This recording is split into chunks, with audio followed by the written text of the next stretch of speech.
Next week. Up next is Newsfile. The quest for macroeconomic stability is on. No doubt there's a massive economic crisis on our hands, and it's time for expenditure cuts, haircuts, and other cuts are expected, while the IMF, World Bank, and Government of Ghana engages in debt sustainability, analysis which has been described as nothing to write home about. But hopefully, a deal that will restore and sustain our macroeconomic stability will be reached. In fact, the target is that some form of the agreement will be fast-tracked, and we're expecting a reflection in the 2023 budget to be presented in November. Already, doubts have been cast on the visibility of that target, but we expect a Ghana miracle out of the 10-day talks with the IMF. Well, in the midst of that also, there are growing concerns about a possible financial loss of up to $1.5 billion in the deal between GNPC and Genser Energy. And it appears there's more, even though government says the claims could be misleading. These are vexed matters that get attention on your most authoritative program, Newsfile. We're live on News 99.7 FM, Love 99.5 FM in Kumasi. On DSTV on channel 421, Go TV is 144. We're on radio, television, and online. That's myjoyonline.com. We encourage your active participation via our various social media platforms. Here on Newsfile, Ghana's interest is always put first. After this short break, I'll introduce my guests to you. I am Emefa Apau. Welcome to Newsfile. Please stay. Joy 99.7 FM. Oh, Charlie, close the window small. Your room be too bright, oh. Why, you be vampire where you know they like sunlight? Oh, my guy, my eyes.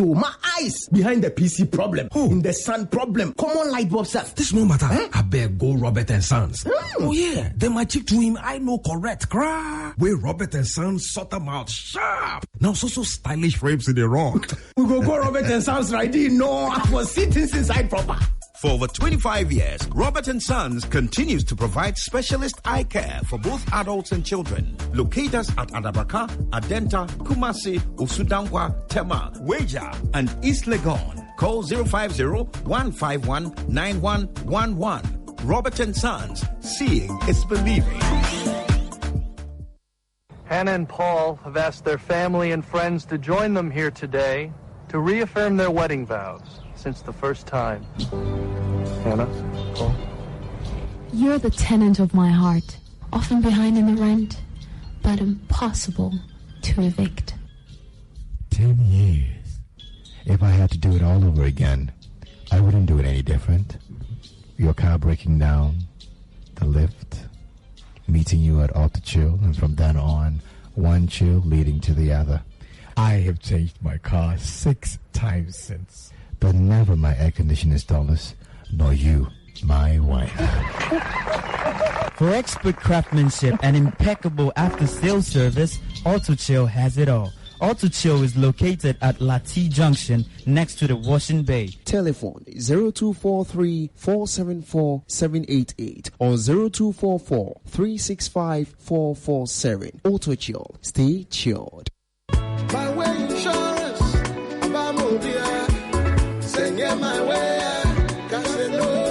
Hi, my name is Nanama McBrown, and I want to encourage you to dial *165# on MTN to join the My Way family. My Way provides you and a selected family member a cover against death. As a policyholder, you will also have a cover against total permanent disability and hospitalization should you be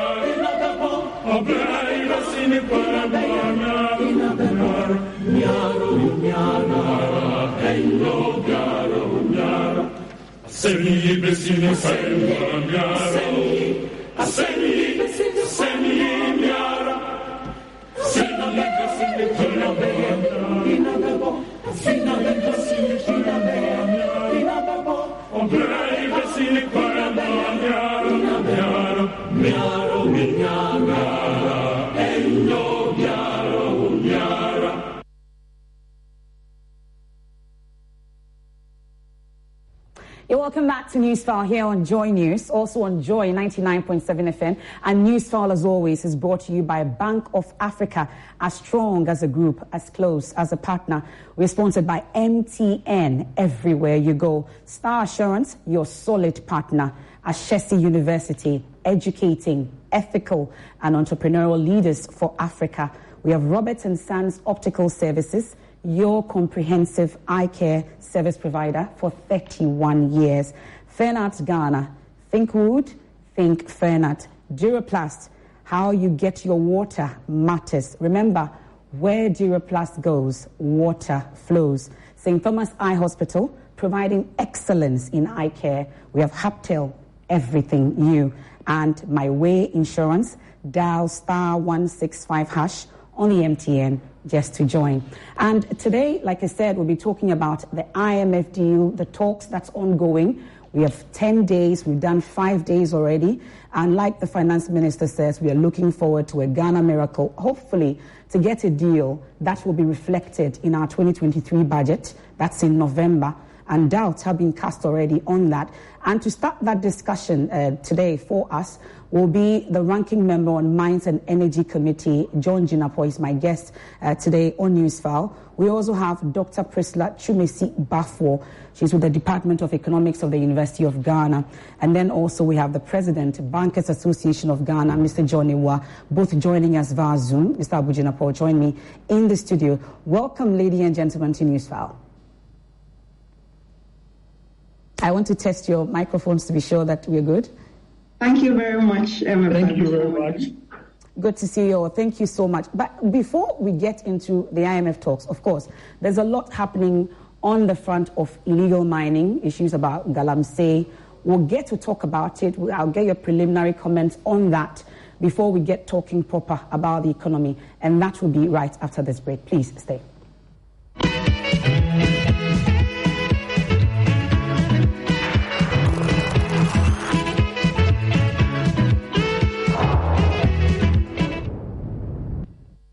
My name is William Kofi.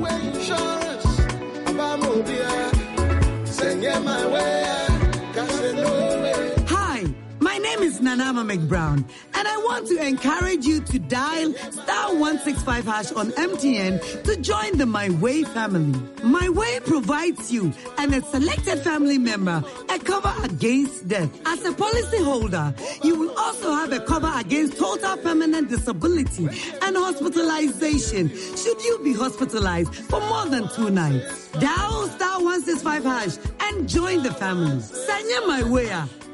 No way. My Way is a product of My Life and MTN Momo. Terms and conditions apply. Oktoberfest is here again. Ghana's premier 5-star hotel, Labadi Beach Hotel, brings you another exciting edition of the biggest beer festival in the world, Oktoberfest 2022. Performing live is the Bayern Boys Band from Germany. Catch all the fun with German traditional food and beer at the plush Labadi Beach Hotel from the 7th to the 9th of October 2022. For reservations and enquiries, call 0302-772-501 or 054-443-1213. Oktoberfest Beer Festival. Come, let's party.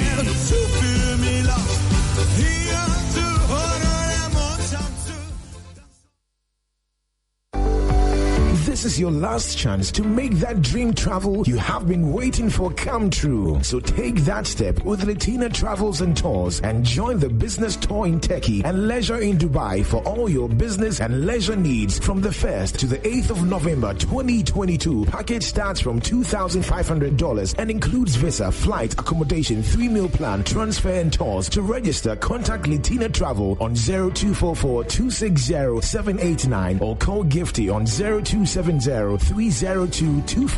or visit the Sunny TV premises or Latina Travel at the Elisa Hotel, North Ridge, Accra. This advert is sponsored by Joy FM, Latina Travel, Sunny TV, Sunny FM and AGI. Oh, Charlie, close the window small. Your room be too bright, oh. Why, you be vampire where you know they like sunlight? Oh, my guy, my eyes. Behind the PC problem. In the sun problem. Common light bulb stuff. This no matter. I beg go Robert and Sons. Oh, yeah. Then my chick to him, I know correct. Cry. Where Robert and Sons sort them out sharp. Now, so stylish frames in the rock. We go Robert and Sons right there. No, I was sitting inside proper. For over 25 years, Robert & Sons continues to provide specialist eye care for both adults and children. Locate us at Adabraka, Adenta, Kumasi, Usudankwa, Tema, Weja, and East Legon. Call 050-151-9111. Robert & Sons, seeing is believing. Hannah and Paul have asked their family and friends to join them here today to reaffirm their wedding vows since the first time. Hannah, Paul? You're the tenant of my heart, often behind in the rent, but impossible to evict. 10 years. If I had to do it all over again, I wouldn't do it any different. Your car breaking down, the lift, meeting you at Alta Chill, and from then on, one chill leading to the other. I have changed my car 6 times since. But never my air conditioner installers, nor you, my wife. For expert craftsmanship and impeccable after-sales service, AutoChill has it all. AutoChill is located at Lati Junction next to the Washing Bay. Telephone 0243-474-788 or 0244-365-447. AutoChill. Stay chilled. We are coming up with Distraction for Gold, that documentary that's been put together by my colleague Erastus Osaridonko is airing on Monday here on the Joy News channel, revealing some issues happening. And we know currently that there's some prospecting or mining in the Nimre Forest, which is supposed to be a forest reserve. How did Akunta Mining Company Limited, a company that we now know belongs to Chairman Wontumi, the regional chairman, that's the Ashanti regional chairman of the NPP. He's been speaking about it, mentioning that he has a license to be prospecting or mining in the Nimre Forest, which is supposed to be a forest reserve.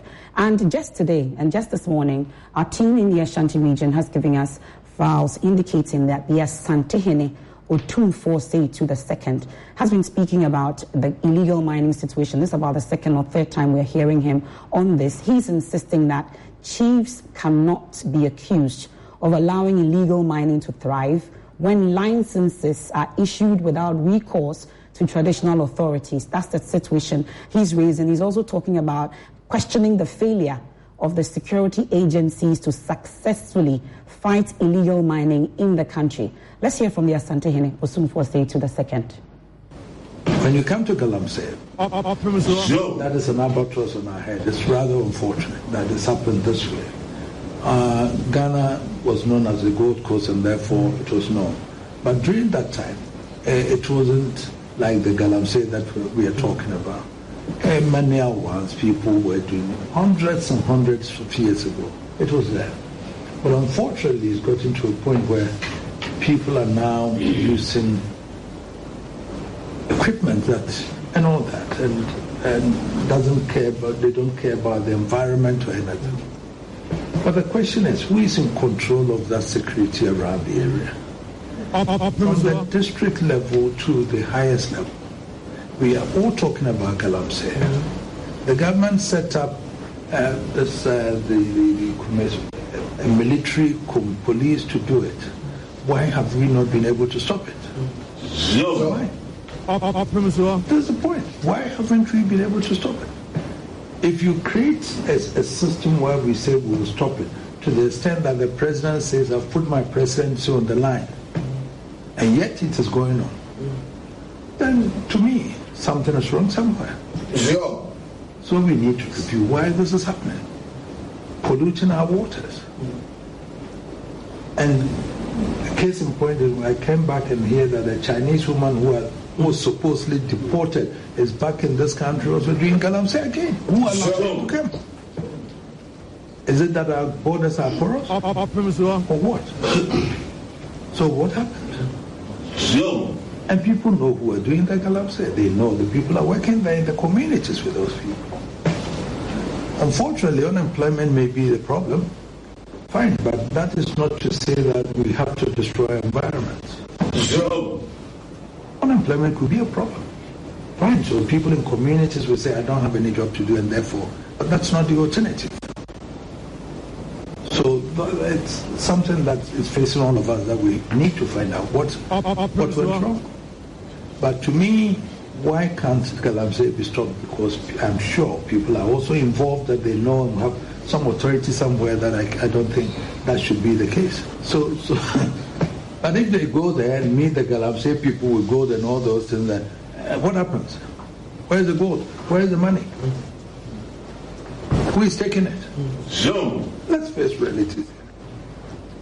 So that the concession or whatever it is given by them, by the authorities in Accra. The chiefs don't give concessions to people.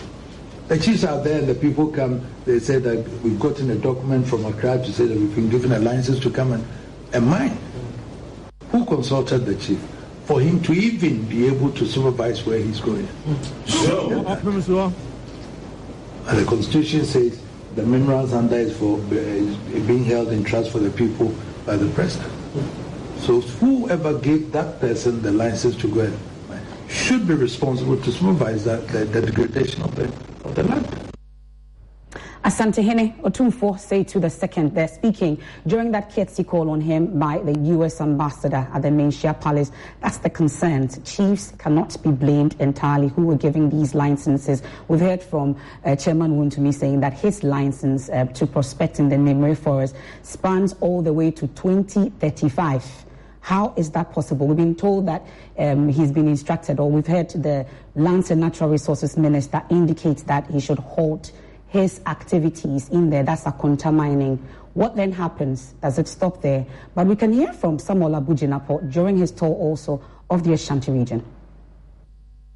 For all of us as citizens, as policy makers, and as stakeholders in this fight, how an operation like this in the heart of the forest and in the faraway areas of our country can go on without notice by the police, the chiefs, the local political leadership, assembly people, the district chief executive, for example, and I should dare say even the Inspectorate Division of the Minerals Commission here. And these are questions that I, as Minister, am going to be seeking answers for. How is it the case that such an operation can be mounted and such level of devastation can happen? Against illegal mining can only be won if it is a collective action, if we all collectively put our weights and put our support behind the fight.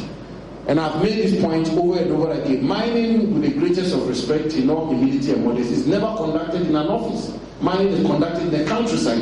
It's conducted out there. And if it's conducted out there, the people who are responsible for the various jurisdictions in the country, with the greatest of respect, are the people who should come to grips with this matter. But there it is.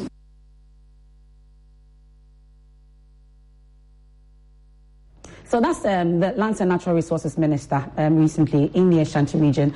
We know that he summoned 5 regional ministers to talk about this situation where we have this illegal mining situation prevalent. We've heard about this exchange of gunfire with impunity actually happening right here in Ghana. We're told also in the eastern region that some arrests have been made, about 15 arrests from a police statement that we are seeing so far. What really is happening? We've had Operation Halt, Operation Vanguard, a number of operations just to deal with illegal mining. What really is the problem? We've heard from the Asante raising concerns that chiefs cannot be blamed entirely because they are not issuing these licenses. Let me come to my guests now for their preliminary comments on this. And as we go on, we will take your comments as well on this illegal mining situation. Then we can get into the IMF conversation and then the GNPC scandal.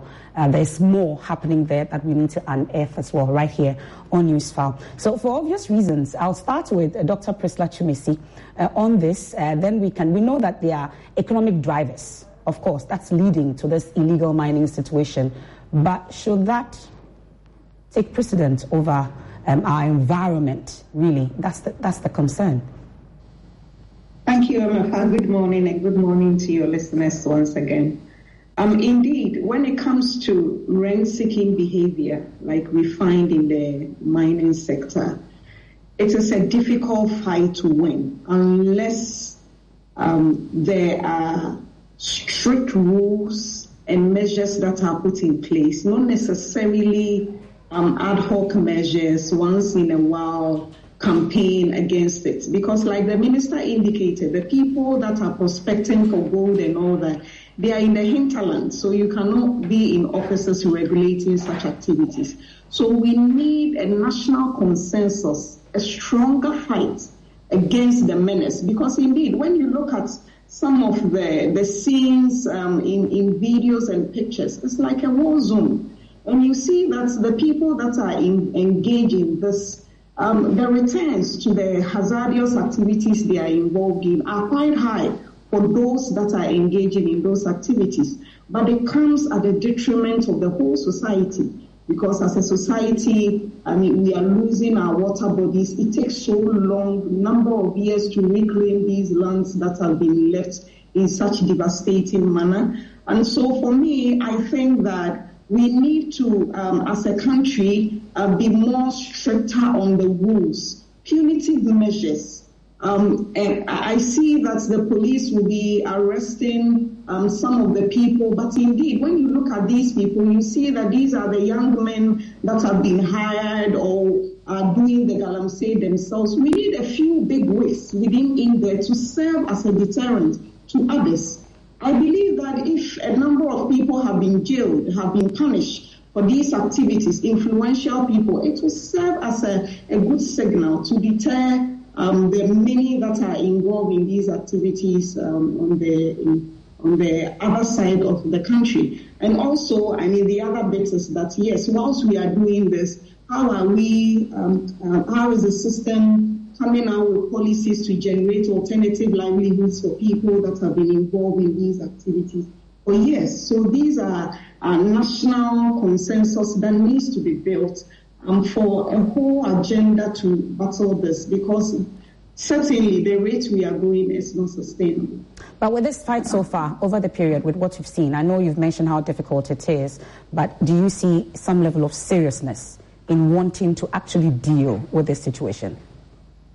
To be honest, to the extent that the president puts his presidency on board, I believe that the success stories are not many, given that we are still seeing what we see. So the question we need to ask is, the people the president has appointed in positions of authority to manage these activities, what are they doing? And if we are not getting results, why are they still in position, for example? I think that people must be held accountable. And for that matter, when we do that, then it serves as a signal for people who are in the bid to prospect, people who are being encouraged to move into the business and all that. But at the moment, I don't think that the system has achieved much. Mr. Wa, let me come to you. I know we are all about, or mostly about, building our strong financial institutions amongst others, but looking at our water bodies, looking at the situation in terms of our fight against illegal mining, I'm sure you've seen the exchange of gunfire. Amidst, we are told that there have been some arrests amongst others, but really, from where you sit, what do you see when it comes to our fight against illegal mining? You sit in the financial sector. Are you happy with what you see? Thank you very much, Elifa. It's sad when you see the images and the news stories, you cannot but bow your head down almost in shame. It's sad that a classic case of the personal interest of a few people overriding the entire national interest. And it is sad that these few people have succeeded so much to more or less conscript the entire security apparatus of the country in a manner that is not able to act. And when we hear of reports that some of these illegal miners are being protected by people who are supposed to be arresting them, it goes to deep to the point that we are not ready to fight the fight. What we do as a country is, as these matters come up, we rush quickly just to quell the news, and then afterwards, we go back to business as usual. We can't deal with Galamsey menace with business as usual. It needs concerted effort, commitment, dedication, and people who are truly, in words and in deeds, willing and able to act to stop this from happening. And when people talk about Galamsey, that the future of generations, is being sacrificed, I say it's not the future of generations. We who are alive now, we may not even see that future if the pace at which the environment is being degraded pursues or goes on at this pace. In our lifetime, we will see its direct impact, negative impact. And I'll give you a short story. Growing up, I spent some time in a village in the Ashanti region called Enyinasu. Mm-hmm. As you enter the village, there used to be a big river before the village and another river just as you exit the village. After over 35 to 40 years, I had not been there. And one day, on my route to an event in the Brownhouse region at the time, I decided to pass through that village to see how things are panned out in the environment where I spent a few years. I entered the village without knowing that I was in the village. And when I stopped and asked about the river, they said, this river has disappeared long ago. Mm. So I thought as I exited the town, I was going to see the other river. When I got there, it had also disappeared. Even during the rainy season, there is no river there. So in our lifetime, in one village, you've lost 2 river sources. If we do not deal with this, with all the energies and the economic power that as a state we have, the security that we have, it is an existential issue. We must tackle it at its back. We need to tackle it from the roots. We don't have to respond just to news stories. And they say in performance management that what gets measured gets done. And I support what my colleague panelists just mentioned. If there is no consequence for the things that have happened, there's nothing that's going to happen to change the course that as a country we are on now. People must get fired. If you are a DCE and in your locality there's illegal mining going on, you must lose your job. It's as simple as that. Mm. And we like to scratch surfaces of our problems without dealing with the underlying issue. There are too many big men in this country, big men in quotes, who supposedly can pick a phone and everything stops. We need to get to the point where those big men are made to answer for their ills and sins to the country. It's appalling the way and manner we've allowed this. This should not be news. It's 1 week action, and I'm sure all the perpetrators, the people who are destroying the future of this country and our livelihood of this country, they'll just disappear in a matter of a week or a month if we are serious about it. Look at this image. And it's so sad that people can have the effrontery to tell us that they have permits to mine in a forest reserve. What kind of country is this? It's the more you talk about it, the more you become, almost apprehensive, and it's so sad. Well, assurances have been given. We've been told about measures that have been put in place. Why it's not working and why it's not stopping and why our water bodies are not clearing remains a mystery. But thankfully, the ranking member on the Mines and Energy Committee is with me in the studios. Mr. John Jinapo, thank you so much for joining us once again. So you sit where you sit, you see it all, at least you interact with those who are supposed to be dealing with this particular situation. What really is hampering the process of dealing with illegal mining? Thank you very much. First of all, I think that it's a major problem. Normally, when you have a situation where such minerals lead to some significant levels of revenue, there is the tendency and the temptation for people to move in there. And that is even why the state, particularly those in authority, ought to be determined, measured, and ensure that they fight this canker. I think all of us have come to agree that this illegal mining activity is causing a serious problem for us as a nation. If you look at our river bodies, our forest cover, and I even heard the Minister of Information indicate that it could impact exports of cocoa. Don't forget our cocoa volumes have already reduced from about 1 million to 680,000. Partly because people are cutting down their cocoa trees for illegal mining activities. So it's a major, major area. You might get some quick money today, but then the consequence going forward and sustainability is a major issue. The buck starts with the president, and that is why the president himself said he's putting his job on the line. Nobody compelled him. He himself, realizing how serious the issue is, told the people of Ghana that he's putting his job on the line. The result so far has been very, very appalling for me. The president hasn't achieved anything significant, but you asked a legitimate question. How do you deal with it? The only way to deal with it, in my opinion, is the president to show leadership by going after his people.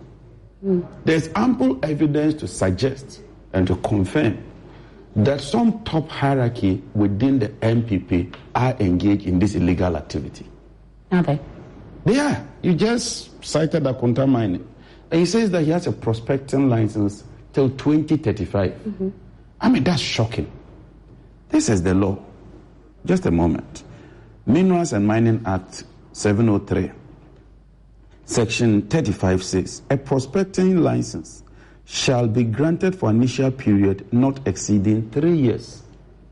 Says he's been renewing it, and the renewal, extension of the time, the holder of a prospecting license may at any time, but no later than 3 months before the expiration of the license, apply in the form that may be prescribed to the minister for an extension of the term of the prospecting license, subject to 38(3), for a period not more than 3 years. Yes.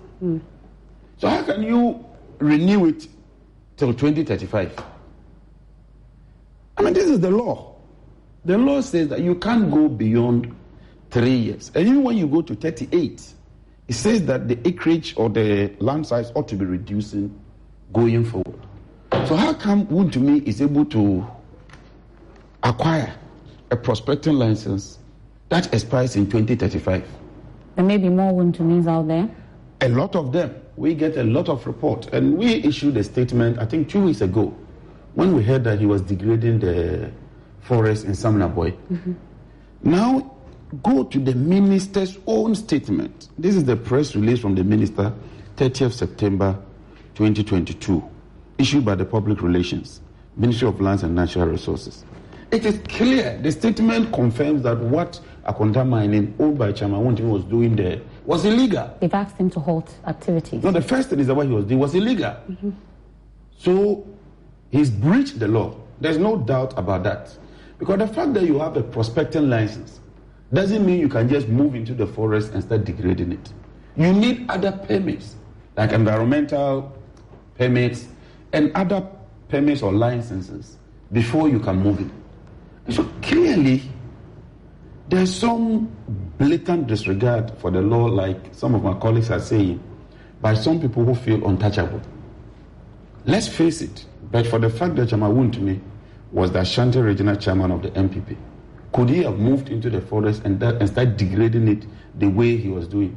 And you, the media, but he started this way back. But the concern is he started way back. He didn't just start when he became the regional chairman of the NPP. So for you to say that because he's a regional chairman, that's how come he's been left off the hook, some action of a sort has been taken now. We're told, is it enough? Is not enough? You expect more to be done? You would recall that President Mohammed's major problem with Chairman Wontumi was when he attempted to stop him from these illegal activities. And he publicly went after President Mahama and stated that President Mahama was preventing him from earning his daily bread. So you could see a deliberate attempt by the then government to deal with this situation.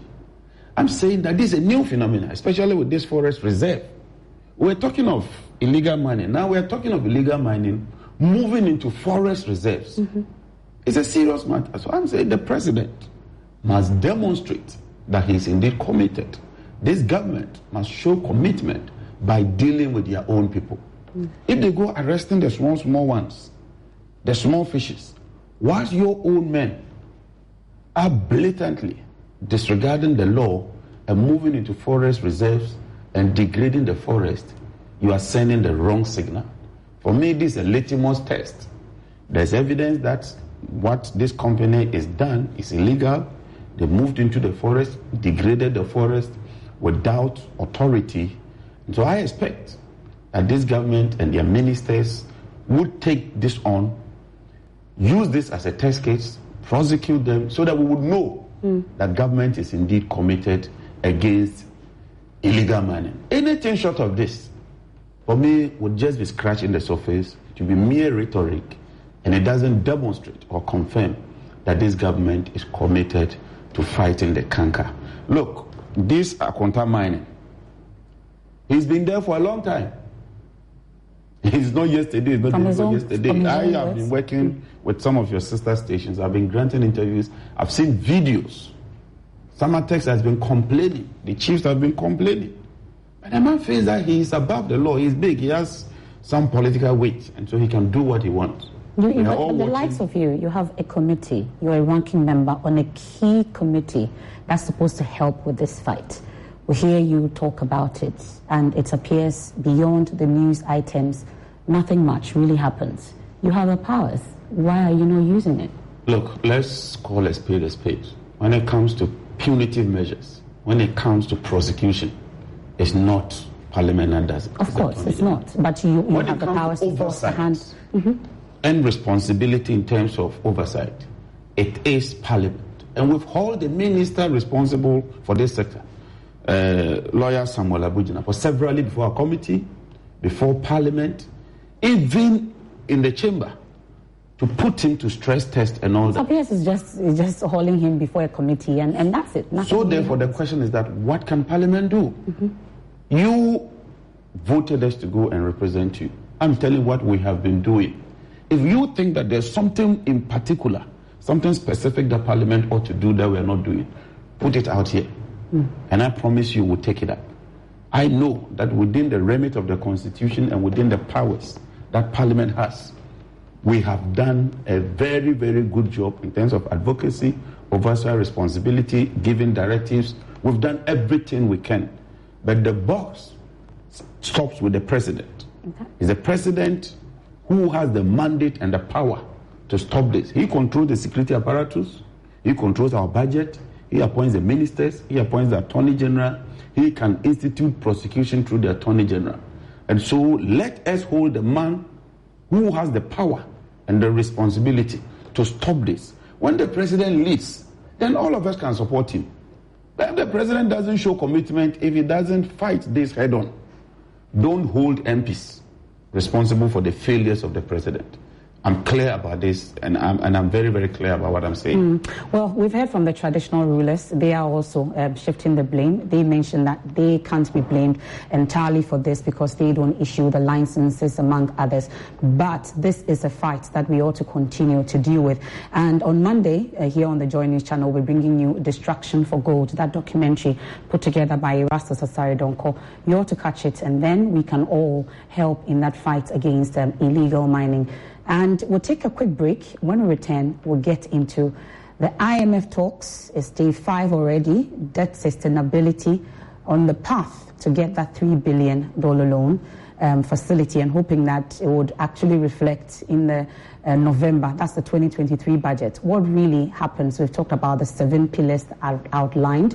We'll be taking a look at them right here on Newsfile. Please stay.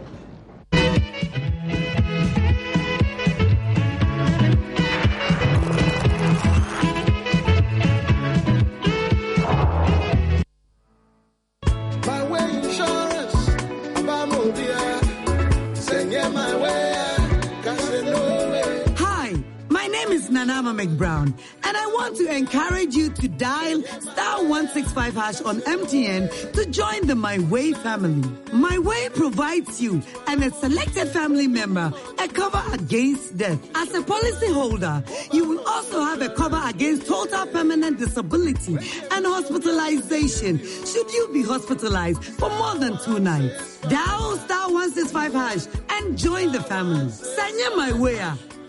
No way.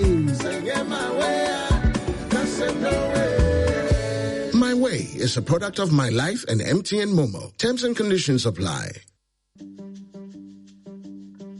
Since inception, almost 100% of Ashesi University students have found jobs, started businesses, or gone on to graduate school within 6 months of graduation. From Accra to Nairobi, London to New York, Ashesi graduates are noticed and they are leading successful careers.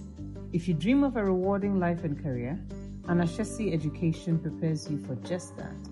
Learn more about applying to Ashesi at www.ashesi.edu.gh. Remember, admission is ongoing. Oh, Charlie, close the window small. Your room be too bright, oh. Why, you be vampire when you know they like sunlight? Oh, my guy, my eyes. Behind the PC problem. In the sun problem. Common light bulb stuff. This no matter. I beg go Robert and Sons.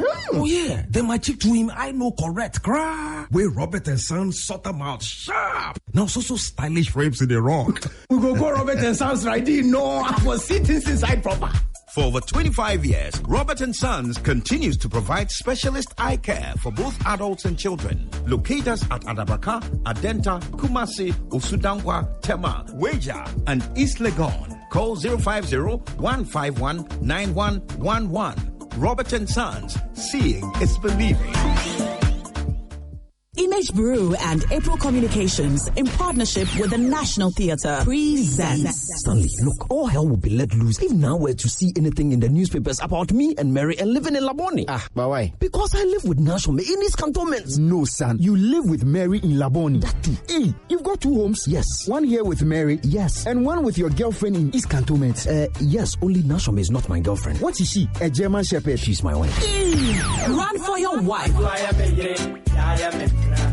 Live at the National Theatre, Saturday 1st and Sunday 2nd October, 4 p.m. and 8 p.m. each day. Tickets are now selling for 100 Ghana cedis at Bachona Total, Kuala, Frankie's, Tema Community 11 Shell, Nalem Store, X-Men, East Legon, or go to www.imagebureaugh.com or dial *365*2020#. So you've got 2 wives? Yes. And 2 homes? Yes. I can't believe it. Me, myself, sometimes I'm surprised. Prepare for the most hilarious comedy of your life. Upswing, despite the numerous shocks we have faced over the past 2 years. These figures demonstrate that in spite of recent challenges, there has been economic growth, modest as the gains so far may be. This progress gives us a solid foundation to confront the challenges ahead. Undoubtedly, global risks remain on the horizon, including a strengthening U.S. dollar and higher interest rates, which negatively affect external borrowing. This development is exerting enormous pressure on our balance of payment position, and thus the need for us to expedite engagement with the IMF. Within this context, government is finalizing its post-COVID-19 economic program as a domestic blueprint to engage the IMF. This document has already benefited from input from key stakeholders, including civil society, social partners, labor, employers, and faith-based organizations, academia, industry professionals, and the leadership of Parliament. Additional stakeholder engagements will be held to solicit further inputs for the program. Having a sustainable debt path is a prerequisite for the IMF program. Therefore, the IMF, World Bank, and the Ghana team are currently undertaking a debt sustainability analysis to inform the program negotiations. In addition, the IMF and government team are working to update the medium-term macro-fiscal framework to inform IMF program design. Also, the government team and the IMF team are discussing policy measures and structural reforms, proposing an economic program aimed at addressing the economic challenges facing the country towards restoring and sustaining macroeconomic stability, fiscal and debt sustainability, as well as promoting durable and inclusive growth and social protection. We simply have not reached any agreement with the fund on the parameters of any debt operation as we are in the process of completing the debt sustainability analysis. Government shall continue to actively engage all stakeholders in a clear and transparent manner as we seek to fast-track the IMF negotiation process. Ghana needs a viable domestic financial system to to support its development program, especially in these 3 years with limited access to international capital markets. Therefore, everything must and will be done to protect our financial sector. And there must be room for a win-win conversation through extensive stakeholder engagement with both our domestic and external investors. Ghana has always had a collaborative approach with its partners, and we shall, I'm confident, come out of an historic arrangement. This is a government that protected the savings of 4.6 million Ghanaian depositors with the reform of the banking and financial sector. Even in our early days, we owe it to the economy and Ghanaians to keep protecting it. The sanctity and the well-functioning of the financial system is sacrosanct, and we need the support and trust of all Ghanaians to deliver this. Let us join hands to get this done. The great Celtic miracle in Ireland in the 80s was a result of such collaboration, especially with Labour, and we shall also be blessed with the Ghana miracle.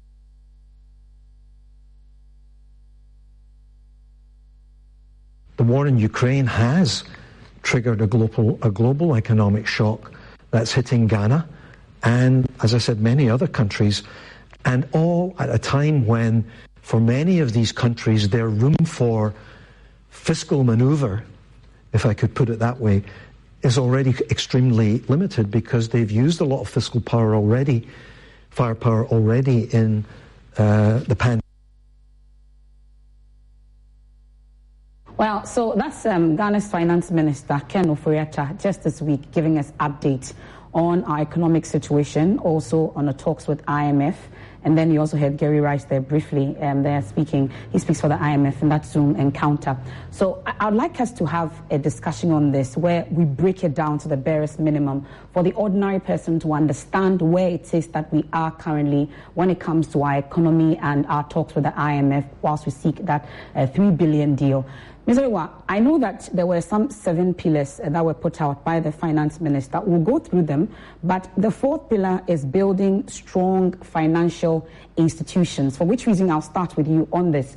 And for many who have bonds, they are investors, we have external and domestic investors. We know that no agreement has been reached in the area of the debt operation parameters as put out by the finance minister. But really, paint a picture to us about what our financial institutions look like as we speak. We've seen that report by APSA and what they are projecting in terms of how much the cedi to the dollar will be looking like at the end of the year. They say about 12 cedis amongst others. People have their investments in your institutions. Right now, listening to you, they want to have an understanding of what happens to these, investments they have. So paint that picture to us. Be frank with us and let us know what exactly the situation is. Yeah, thank you very much, Emifra. The minister couldn't have put it any better that during these periods such as this, we need stronger, resilient, and banks that have the capacity to engineer the growth that we are looking for. It is the time that when banks are even making huge profits, we should be excited about, because this is the time for banks to build capital buffers. As economic turbulence happens, sometimes the risk factors don't crystallize immediately.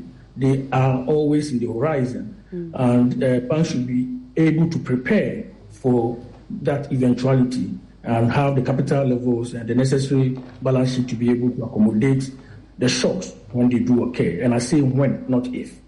Because the economic distress that we are witnessing now is at the household level, at the business level, and at the country level. At all 3 levels, the banks are impacted. The banks have funded the individuals and households. The banks have funded businesses. And the banks have, as you said, funded the government in the area of our exposure to government securities.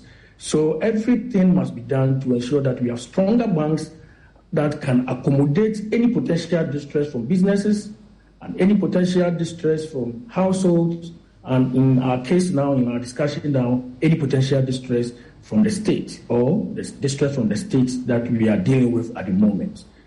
To paint a picture, I would say that banks are strong. We have the right liquidity levels at the moment. The capital levels are within regulatory limits.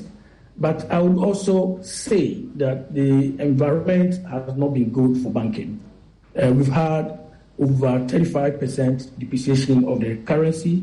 When that happens, there is a stress on bank capital because we have foreign currency component of our balance sheet and we report in the local currency, and that immediately transfers or translates into a stress on capital levels. We've also witnessed an environment of such accelerated pace in growth of interest rates. And when it happens and you are a bank, you are exposed to interest rates or instruments that were issued at the time when interest rates were in the regions of late teens and early 20s. And all of a sudden we are talking about interest rates in the region of upper 30s. Immediately, as a bank, you have a challenge of mark-to-market losses. And once you record mark-to-market losses, the direct impact is not on your profitability, but on your capital. And capital is the live wire. It's capital and liquidity. If you lose it, you don't have a bank. So we have to do everything to protect the capital of the industry. We have to do everything to ensure that the industry is liquid. You would also recall that not too long ago, the central bank came out with some emergency measures. And one of the measures was an increase in the cash reserve requirement of banks. So already banks have that extra layer of distress in terms of additional liquidity that is being squeezed out of the banking system in an attempt to arrest inflation. So we need to do everything, as I said earlier, to ensure, and here I'm quoting the minister, that we have a stronger and better financial system both during and after these IMF discussions. Well, there are key questions that we'll be raising, because there are questions I've seen about if we have a bond, for instance, in these financial institutions, should we be expecting a call from government, for instance, during this whole process, because we are doing the debt sustainability analysis so far.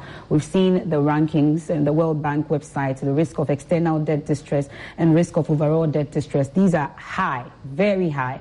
And we've seen some debt sustainability analysis done by Imani. We've seen that of the NDC also mentioned that what it looks like is just not good on paper.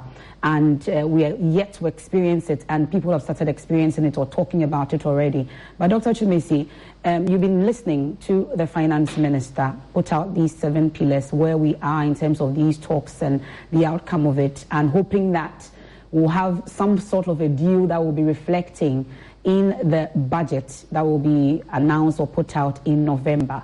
Tell us really where we stand in all this. I'm sure you've been following these whole talks with the IMF amongst others. Tell us where we stand.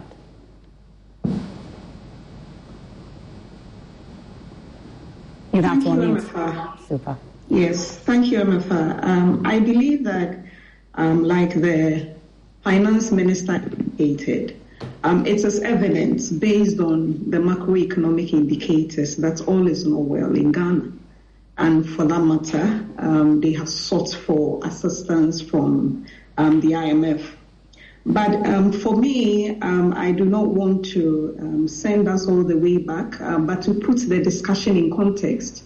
When you look at our historical path in terms of our journey with IMF, Ghana as a country, you see that the indicators that always make us go in for a fund-assisted programs have not changed.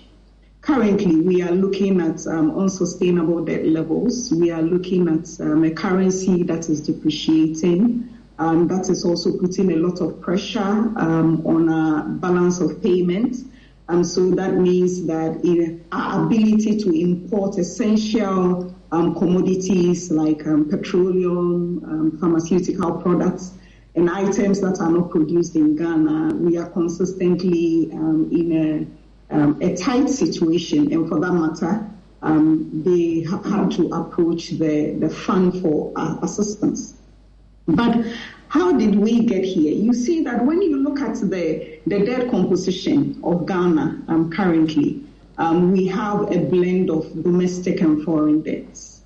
And when you look at historical antecedents as well, prior to HEPIC, the very famous HEPIC in 2001, we saw that at the time our debt levels were also quite unsustainable, 145% in terms of debt to GDP ratio. So we had to go for HEPIC. And this was at the time where Ghana was a lower income country, right? So we qualify for debt forgiveness because most of our debts were concessionary loans, where our debts were with bilateral agencies. So you could be forgiven in terms of your debts. So after HEPIC, you see that when you come down all the way to 2006, for example, our debt to GDP was around 26%, which was a very good place for the country. And then you come all the way, we rebase, and then we came to in 2018, debt to GDP was at 57%. Why do we make a lot of emphasis with debt to GDP ratio? It's looking at prospective investors want to look at the potential for the government to be able to pay back its loan. And so your ability to generate wealth is an indicator that you can pay back. And that is why the debt to GDP ratio is critical. So when you look at this, you see that we attained a lower middle income status in 2011, thereabout, on the back of oil discovery. And you see that now the country no longer qualified for most of the bilateral loans and concessional loans and grants as well. So the avenue was to go onto the international markets for us to borrow, because now we have the muscle to be able to do that and explore. And we've done that over time consistently, and you've seen that the market has responded positively.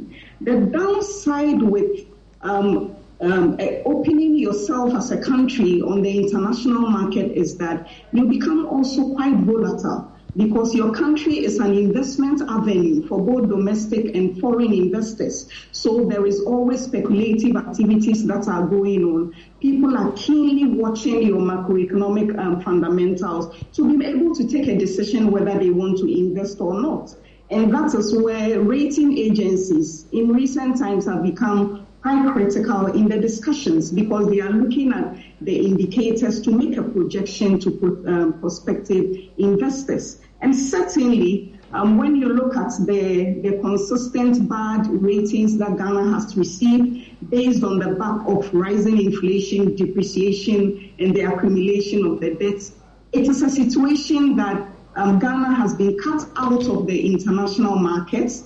And with the rising inflation, you also see that the central bank is rightfully also increasing the prime rate to tighten the space and reduce the rate of inflation in the economy. With the central bank doing that, you also see that it leads to increases in interest rates, and that increases the cost of borrowing of governments. So on one hand, we've been shut out of the international financial market. And then on the domestic market as well, government has had to borrow at a very high rate. So you see that there is not much room for government to maneuver than to go and seek for policy credibility, which was also one of the reasons why we approached the IMF in 2015 as well. So I am giving all these historical antecedents for us to know that, yes, indeed, the structure of the economy is not changing. The fundamentals consistently remain the same, but it appears that we seem to consistently hope for the better. Rightfully, we should, but I believe that policymakers ought to get to work as we enter into this program and also moving forward, so that indeed this is our 17th time. We don't find ourselves in the situation we find ourselves in right now. And currently, what is making it even more dire is the fact that the government has to restructure the debt, and given that domestic debt constitutes the largest chunk of government debt, it is rightfully so that government needs to look at the domestic markets in terms of restructuring. Which people are the holders of government debts on the domestic market? The financial sector and then households. So for me, the issue is that whatever it is, there would be some people would lose. Let me put it that way. But I also like the some fact people that will lose. Which people would this be? Is the key question. And lose exactly. What exactly would they lose? Okay, so in terms of debt restructuring, the laws could come in the form of government negotiating with debt owners that they would have to probably cut down on some of the interest rates. I'm sure you've heard discussions about haircuts, for example. That is receiving less than the market value of any assets that you own, right? But for me, also looking at the history of the country, the restructuring should be done in such a way that households are insulated from the adverse possible effects that would happen. And given that the finance minister has also committed to a robust financial sector, we are quite keen to come out with the innovative ways in which government would want to restructure the domestic debt. It possibly could come with a negotiation in terms of extension of maturities, which is also something that is done. So if your bonds or your treasury bills are due next month, government could renegotiate with you to pay in 2 months, right? And possibly not pay the going interest rate at the time. All these are avenues that exist.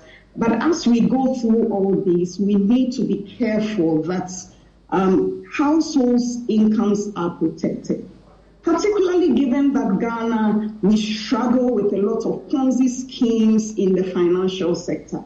If people have confidence in government and they have invested in government, I believe that the responsibility is on government to protect their savings. And for that matter, I'm quite passionate about the households component, the individuals, in terms of who are the owners of the debt in the domestic, bank. Well, but that said, I'll come to you, Mr. Jinapo, but briefly, let me clear this with Mr. Ewa on this, with that picture that has been painted in terms of our financial institutions, amongst others, and these haircuts. I don't know how low the haircuts will be, but the concern is, with all that we know so far, and some of the banks that we've heard, at least we've seen their projections, amongst others, and the concerns that has been raised, amidst this debt restructuring, finance institutions, at least banks, we're told, may be the largest hit in all this. And you say that you're hopeful that our banking sector will remain strong, will not see collapses like we saw in the past. Is that what you say? You're hopeful? I'm very hopeful, and that is why I would like to take the minister's word for what it is, that in whatever arrangements. Yes, we've heard the minister's words, but you are there on the ground, okay? You are there on the ground. You lead these bank associations, like you lead these bankers or these banks, so to speak. What really is the situation such that after these debt restructuring, we'll have our banks intact as a country? Is that what you say? Yes, and I agree with you on the point that you have just raised. And when people talk about protection of households, I agree 100%. We must also know that it's the same households who own or whose deposits the bank has given or the banks have given to the state. Mm-hmm. So if you save the banks, you are saving households. So we cannot take one and isolate it from the other. The banks, apart from the capital levels, if you pick any of the banks, the bank with the largest capital level in this country maybe is just a little about 1 billion Ghana cedis. But they have huge investment in excess of 80 billion Ghana cedis with the state. Whose money is that? It's depositors. And who are the depositors? It's households, individuals, businesses. Mm-hmm. So anything that goes to also frustrate the balance sheet of the banks and the capital levels of the bank in a manner that results in a banking system that is not resilient and is not strong enough to absorb any shocks should also be avoided. And that is why the minister said what he said. He is an investment banker. He understands these things. So I don't want to jump the gun because we all know, they said in the discussions, they have not got into debt operations. They have not gotten to the level where we are talking about haircut. And these days, I don't even want to turn on the radio because people are talking about haircut as though we go to the salon to just have. It is huge. It is big. And let's not just use it loosely. It is. It's like somebody owing you and saying, I can't pay your money, but you come for your money. I gave you 10 cedis, now I'll give you 5. It is that big. And we need to be very careful how we contextualize this discussion. Would that not be the reality at some point that we should brace ourselves for? Of course. And I like what my fellow panelists say about various forms of restructuring is available. We have and the debt extension, maturities are in the horizon or coming up. You can have a situation where you have extensions to this, but those are soft levels of restructuring. Yes, they have liquidity implications because banks plan their liquidity. They know that maturities are coming, and they have liabilities that those maturities perhaps are going to sell or service.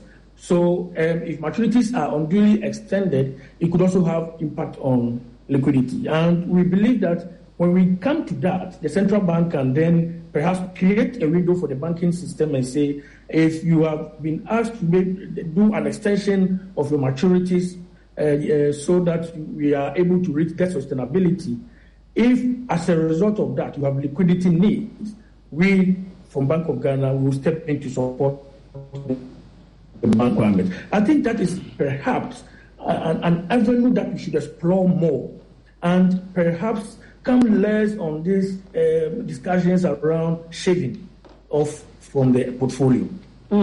But in all this, though, curious, what's the role of the Bankers Association in all this? We are playing a very critical role. The bank, the central bank or the Ministry of Finance will not be engaging individual banks.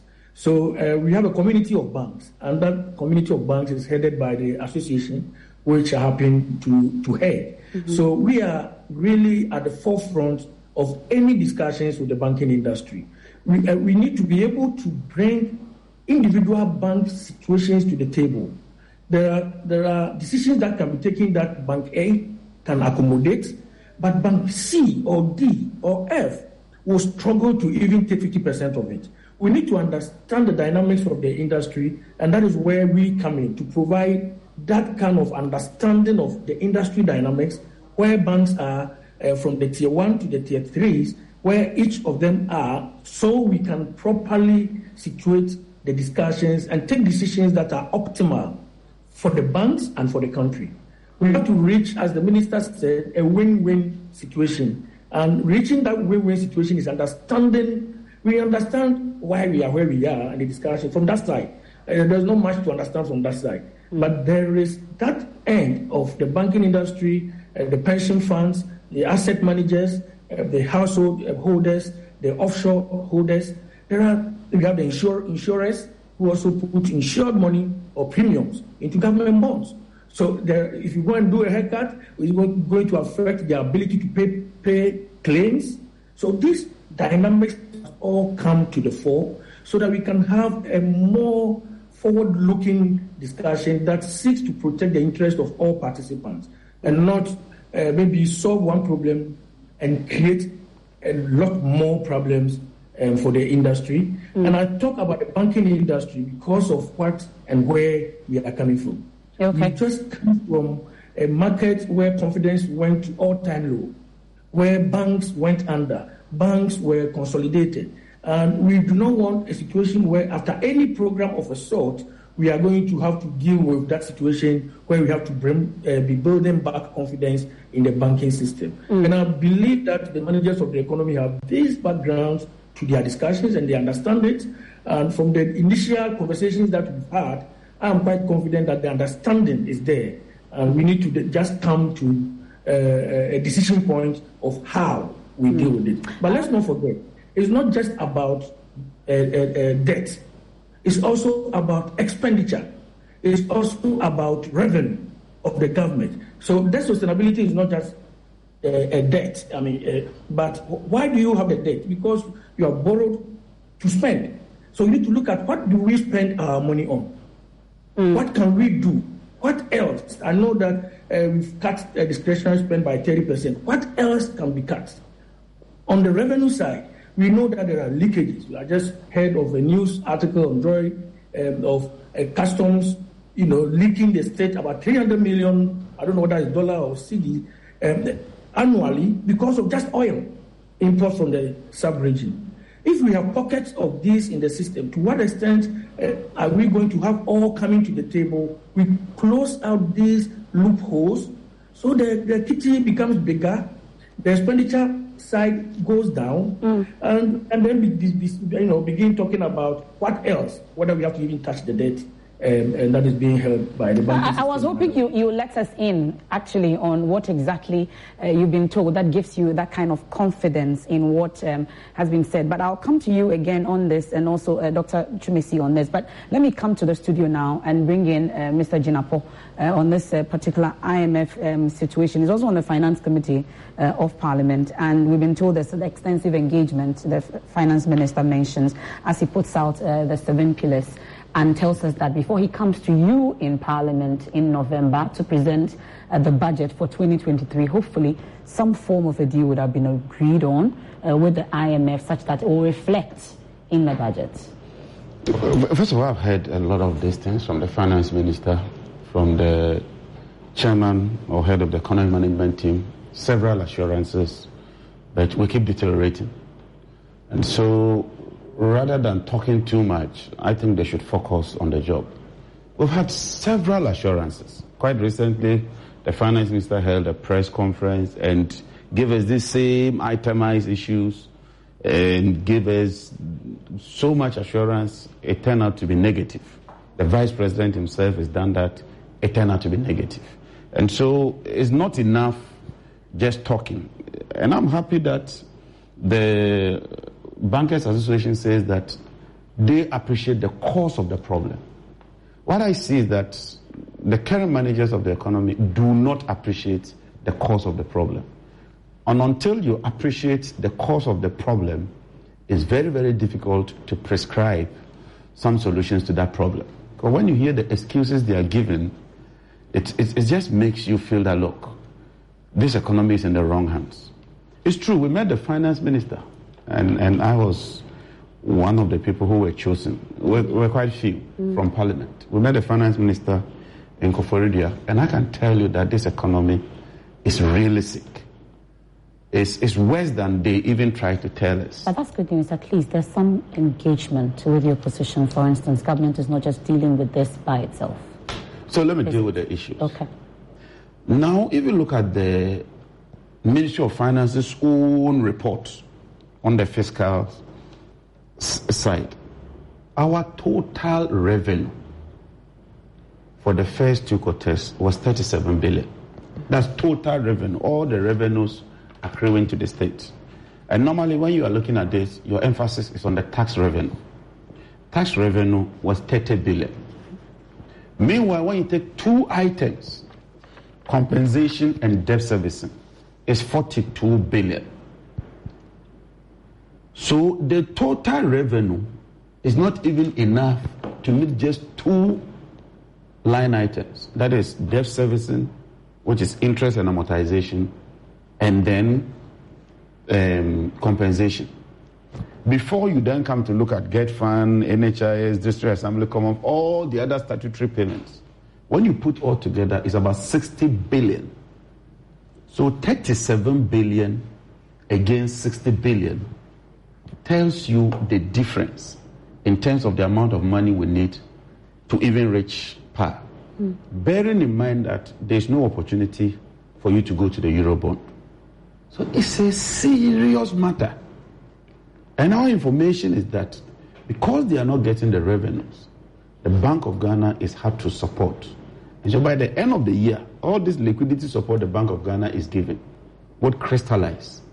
And the state would have to absorb that or make provision for that as part of our national debt.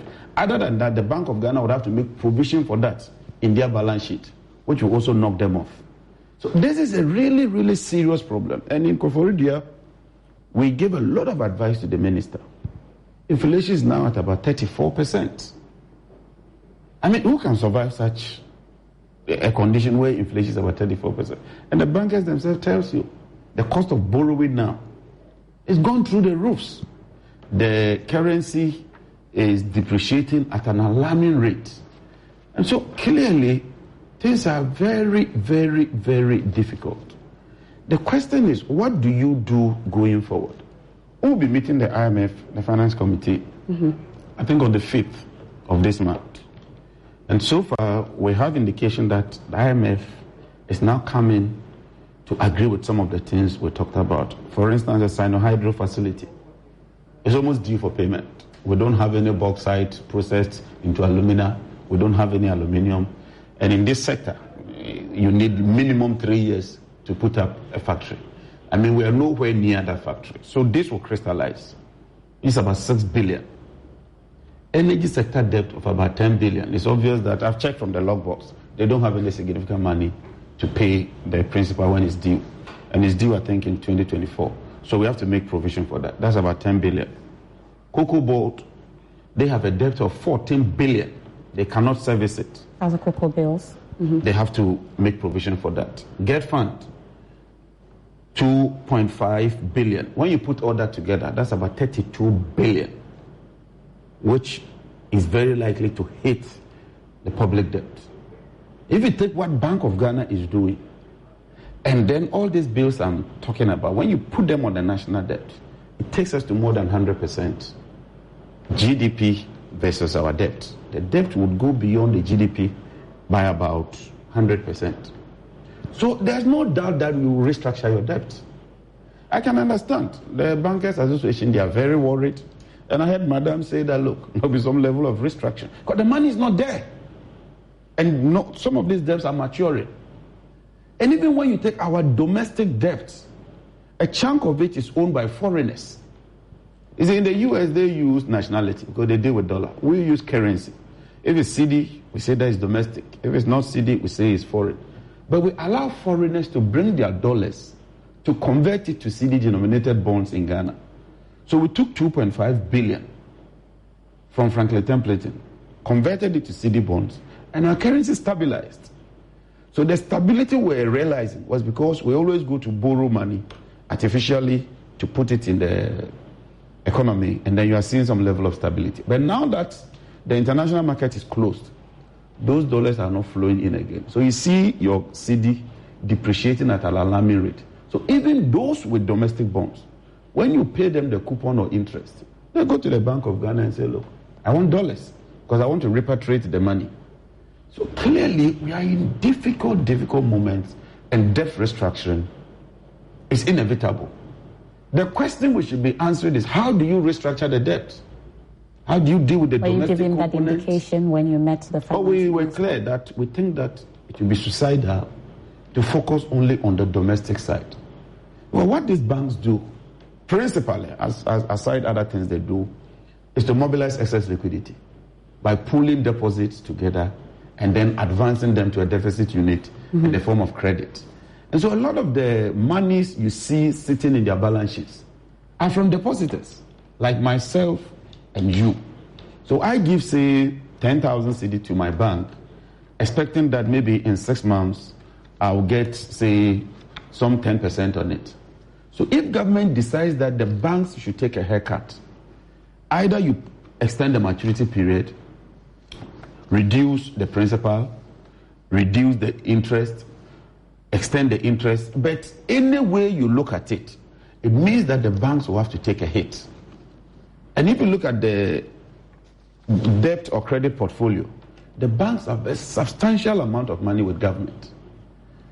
The banks cannot do anything than to tell their depositors or customers that, look, I'm taking a hit here, so you must also take a hit. If you reduce my deposit in the bank, you know what is going to happen? I say, fine. If my 10,000, I can't even get my 10,000, it's 9,000, give my money to me. None of these banks can withstand a run. If there's a run on the banks, most of them would fold up. So for me, I think that the Ministry of Finance should be engaging all these stakeholders on how to deal with the debt in terms of the restructuring. Because the restructuring is inevitable. Is this same passing the buck and pretending that all is well that has brought us in this mess? So let's agree that there are real difficulties. We may not be able to service the debt the way it ought to be, and that something ought to be done. But we told the minister that the minister is so fixated on the revenue side. So in the ensuing budget that we're going to witness, I can predict that there will be some taxes. Look, there's going to be very difficult moments for us because he needs to mobilize that revenue to address the expenditure situation. How is he going to do that? More taxes? Up to how many of them? So how is he going to raise that revenue if you don't restructure the debt? And the debt component is a huge amount. I think it's about 35 or about 30 billion. I'll check it, both interest and amortization. And it's due. You have to be paying it. What do? You have to raise the money somewhere to pay or to tell the debt holder that, look, I cannot pay you now. I mean, there's no other way. I owe you, say, 50,000. I have to pay you by end of October. My salary is just 10,000. There's a 40,000 deficit. What do I do? Meanwhile, I cannot borrow. Because look at the rates now. And the more you increase the rates, the more the interest component, which makes your debt servicing more expensive. So what can the minister do given the circumstance? And this issue about IMF, look, the IMF is not Father Christmas. That's why the IMF is engaging. I know they've made GMPC, they've made all the energy sector SOEs, they are meeting us. They want to have a true picture of Ghana's debt situation first. If you don't about the second meeting that the committee is going to have with the IMF team, at least we know that they had some pre-engagement with you in the second meeting. What would you say as you sit here? You're a ranking member. You're going into that meeting with what exactly, you'd say? I'm clear in my mind that we'll remind the IMF that we raise these issues with you. Debt, that is the nation debt or national debt, but the Minister of Finance has decided that he won't treat it as such. So you have something like energy sector levies debt. Yeah. The debt in the energy sector, he's formed what he calls ESLA PLC, a special purpose vehicle, with no money, it has no balance sheet. And put the debt on ESLA PLC. How does ESLA PLC pay for the debt? From the revenue section of the budget. Because when you look at the budget, it's basically the revenue section and the expenditure section. The revenue section, you see ESLA receivables. He's supposed to pay for that debt, but he decides that it's not our debt. Get fund. He goes to borrow money in the name of Get Fund and decides that it's not our national debt. So that is the key issue we are going to raise with the IMF. That we are in this mess because we don't even have a true picture of our national debt. And that it's imperative that we have a true picture of the national debt so that all of us can prepare. Sinohydro, they told us it's barter trade. And then we're not going to pay with our money. We'll process bauxite into alumina. It's time to be a fiasco. And the Vice President was championing this. We cautioned them. Sometimes when we speak, it's not as if we are naysayers. I mean, knowledge does not reside in one person's head. Today, the chicken have come home to roost, and we have to make provision for all these issues. So we have told the minister that look at the expenditure side as well. But it's mentioned that there have been cuts. No new vehicles are being bought. We are told about unnecessary travels, at least in the last, just that we're not giving details as in how much exactly we've been able to make or keep out of that expenditure cut. But we are told there are expenditure. We ask for details. We've been seeing them traveling up and down. And it's necessary, they say. Which one is not necessary? So tell us the travels that were not necessary that you cut. So does that mean government was already engaging in travels that were not necessary? Is that what they are telling us? That now all of a sudden they've realized that, look, some travels were unnecessary. How much savings have you made from that? These issues of so-called vehicles. We're going to receive the reports very soon in Parliament. And what I'm seeing is that they are still procuring vehicles. All they say is that necessary vehicles. Who determines what? They should rather look at the size of government. When I was a minister, MPA, we had no deputy. Today there are 2 deputies. In some corporations, there are 3 deputies. Doing what? 3 deputies? Even members of parliament. I hold the view that if I had my way, you would reduce the numbers in parliament. 275 for a country like Ghana. 200 people, in my opinion, can do this job. And when we talk of government size, it's not just the ministers.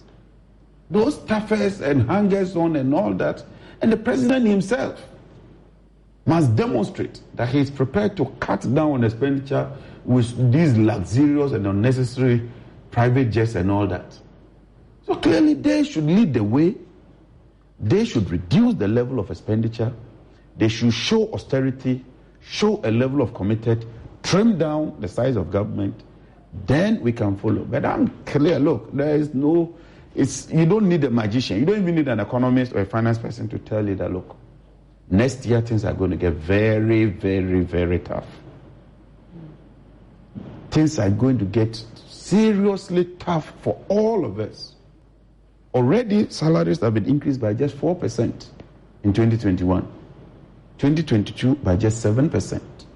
Meanwhile, inflation is at 34%. So if your salary was increased by 7%, but the cost of buying items, on average, is increased by 34%, you can see where you find yourself.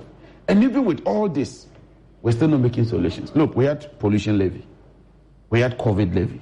We had financial sector levy. We had energy sector recovery levy. We had a e-levy. And when you look at the reports, almost all these levies, aside e-levy, have overperformed their projections. In fact, when you take the price stabilization and recovery levy, it's gone up by about 400%. COVID levy about 130%. Financial sector levy about 130%. All of them. So even the revenue side, it is the e-levy that's really impacted on the revenue side. The others are doing fantastically well. And yet, look at where we find ourselves. Look, this economy is in tatters. This economy is in a quagmire. And I think that the finance minister and the head of the economic management team, Dr. Baumia, should spare us this lengthy lecture and talks. But there's been transparency, they at least at the last. With the issue head on. And let's wait for the IMF to finish this consultation, and we'll get to know the true state of Ghana's national debt. Well, Dr. Chimisi, as part of this debt sustainability analysis, I don't know if you also agree that debt restructuring is inevitable, but really, how do we go about that debt restructuring is the concern for many. If you were to consult with the IMF, for instance, or consult with government, what really will be the way to go for you, you would say? Okay, so given that now Ghana is basically cut out of the international financial markets, we have to restructure. It's something that needs to be done.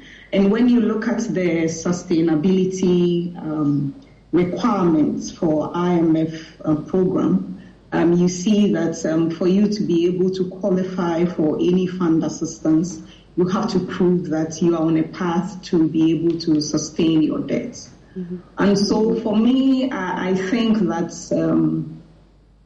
it has to be done tactically. And I would side with Mr. Iwua in a sense that, yes, households are the owners of the resources in the banking sector. But we also know that there are individuals that invest directly in treasury bills through the commercial banks, right?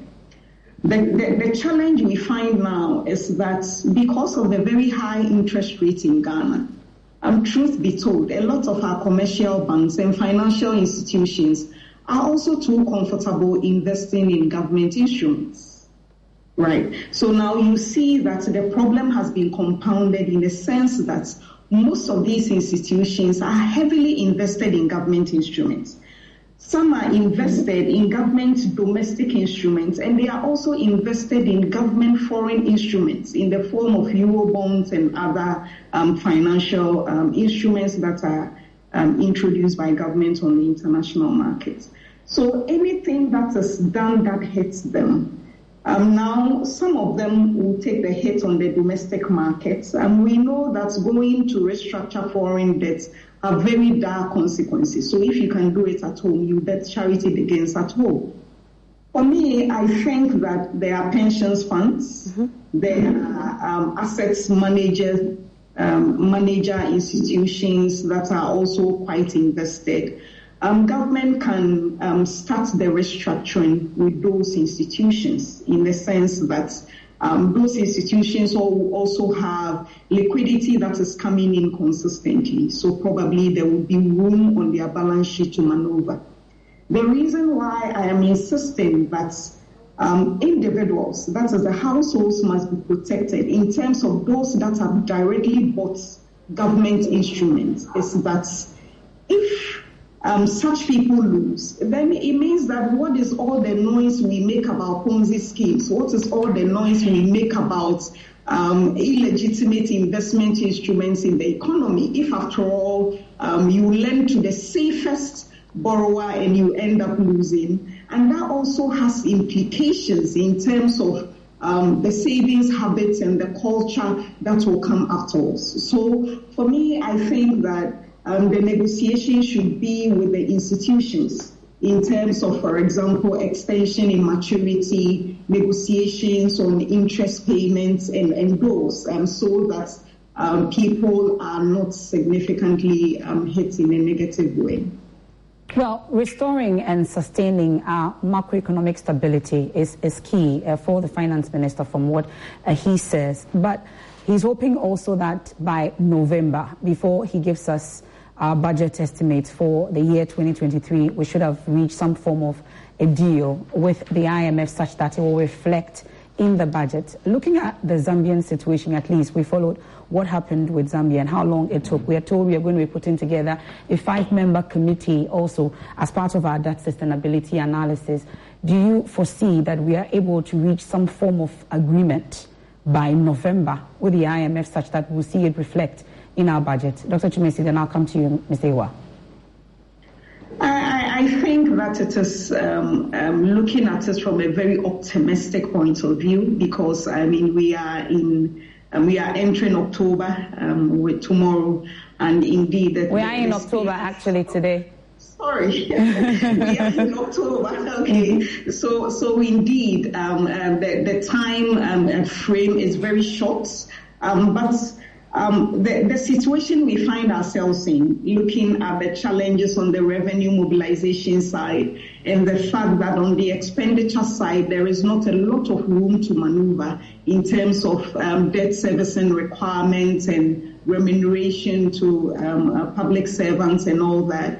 It is imperative that we get some solution in the shortest possible time. And I think that is what is informing the opportunistic view from the finance minister. Ms. Ewa, I know you're very optimistic with building a strong financial institution. Are you that optimistic also about we reaching some form of a deal with the IMF as we look forward to that Ghana miracle by November, such that we'll see a reflection in the budget? Yes, it's a tight one, but earlier the better. The financial markets, if there's one thing that the financial markets almost hate, is noise.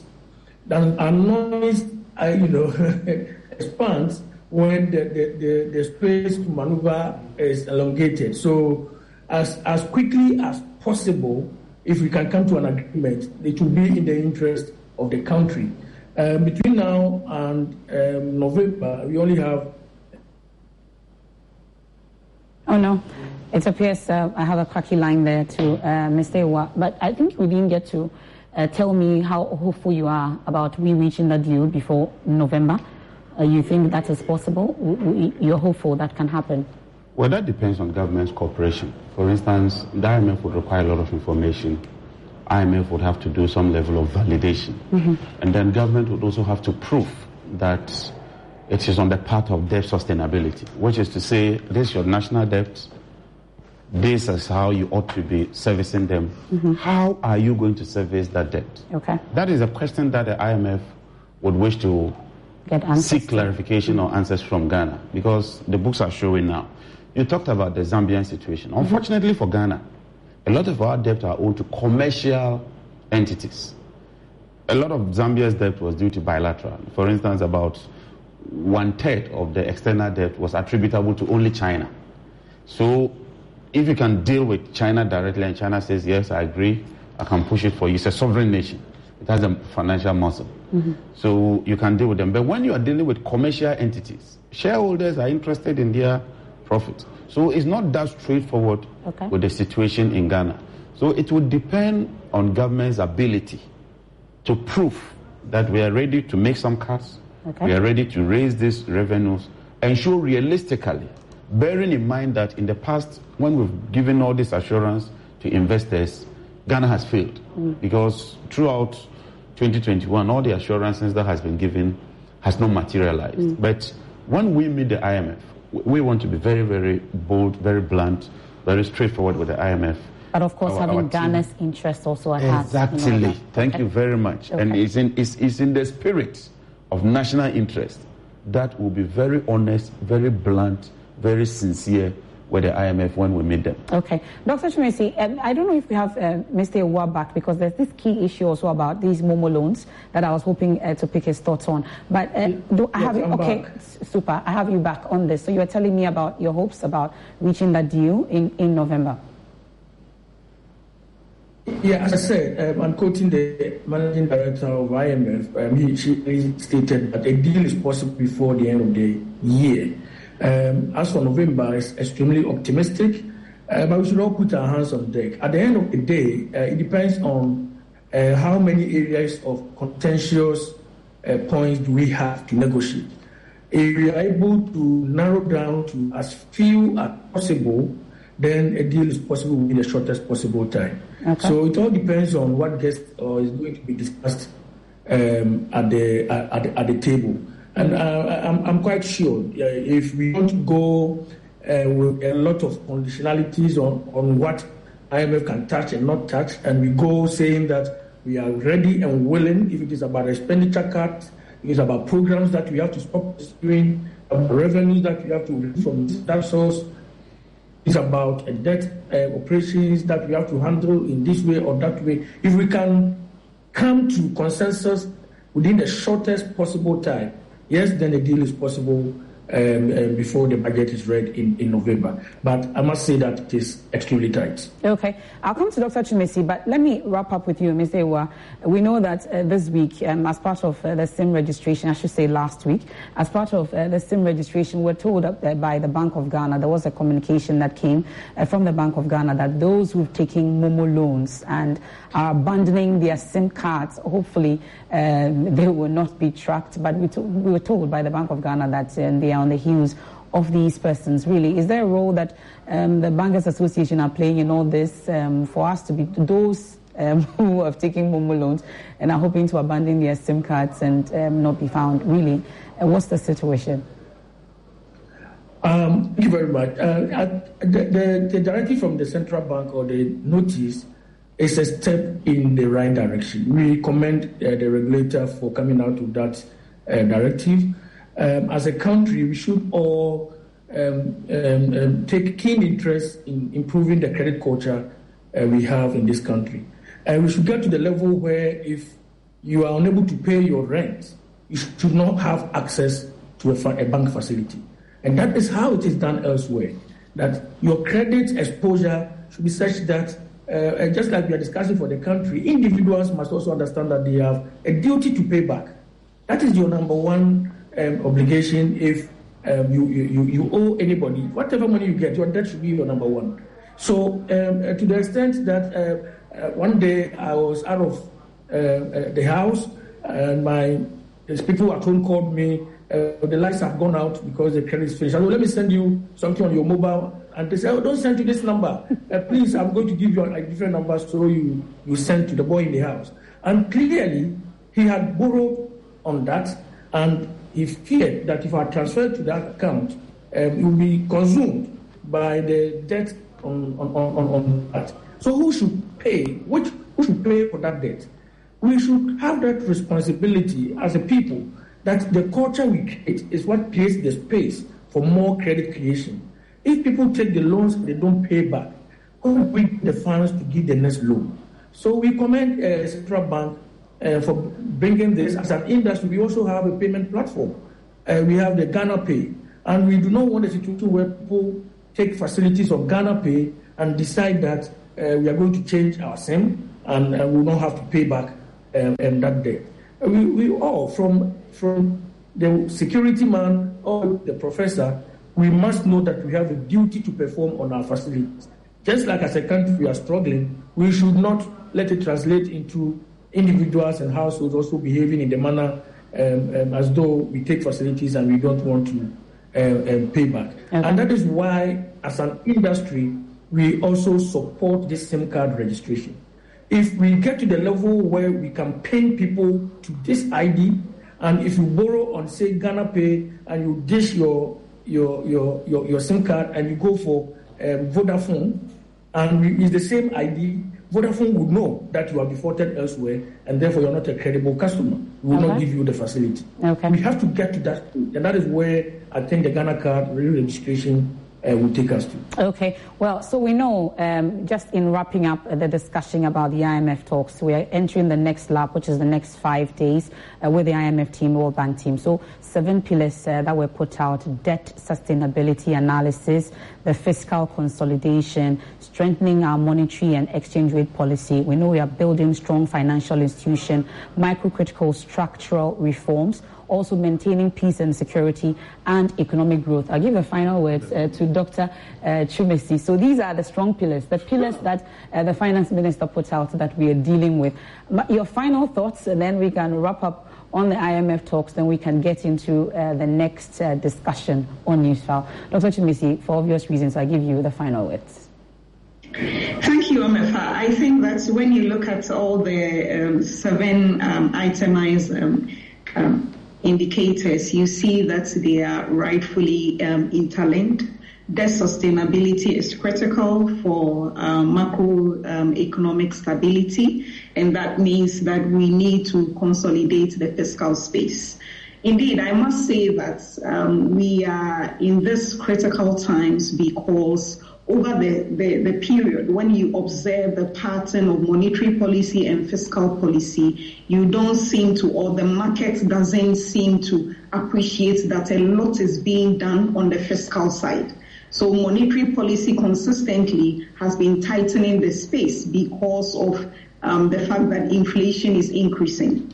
But when you look at the fiscal side, you cannot really pinpoint innovations, initiatives that government is taking to be able to cut down on expenditure. So fiscal consolidation is critical in this discussion. And then when you look at in terms of other indicators such as strengthening the monetary and exchange rate regime, when the indicators are right, inflation is controlled, we will see that there would be the city will gain some momentum in terms of its rate against other initiatives. So for me, going into this agreement, I also think that you see that Ghana always, all the time, performs under an IMF program. So, but the challenge is the moment we exit the program, then the cracks begin to emerge. And you find that the foundation of that is that we do not work at the structural challenges that need to put the economy on a sustainable growth path. Okay. So going into this, hopefully, I hope that we will learn lessons and then get to work to make sure that the structure of the economy changes. And probably in another 4 years, 5 years, we don't come to sit here discussing about another IMF. We're grateful. I beg. I know you're winding up. These 7 pillars that you've mentioned, haven't you heard them before? These 7. What's new here? What you tell me? Just if Dr. can answer, these 7 pillars that we are now being told will resolve our challenges. Have we not heard That's what we are working for. So what is new with these 7 pillars? That's what we want to hear. Must it be new? Must it be new? Must it be new? And then it's the same old thing. Okay. So we must know these 7 pillars. When you say this, what does that mean? What are you going to do? What anchors that 7 pillar? If you just come and put out your 7 pillars, anyway, you want to wind up. So I'll take a quick break here on Newsfile, and we've been talking with Dr. Priscilla Twumasi Bafors, she's at the Department of Economics, University of Ghana, Also, the president of the Bankers Association of Ghana, Mr. John Ewua, and in the studios, Mr. John Jinapo is the ranking member on the Mines and Energy Committee. He will stay with me and keep me company in the studios, and we'll get into our next discussion on the GNPC Gensa deal. It appears there's more also that he's been talking about, 1.5 billion. That's what it looks like. There's some financial loss to the state has been caused. We've been hearing from government on this, maintaining that the CSOs, that's ASEP, Imani, they first mentioned this. They could be misleading us, but we have all the details right here on Newsfile. Please, we'll take a quick break. Stay with us.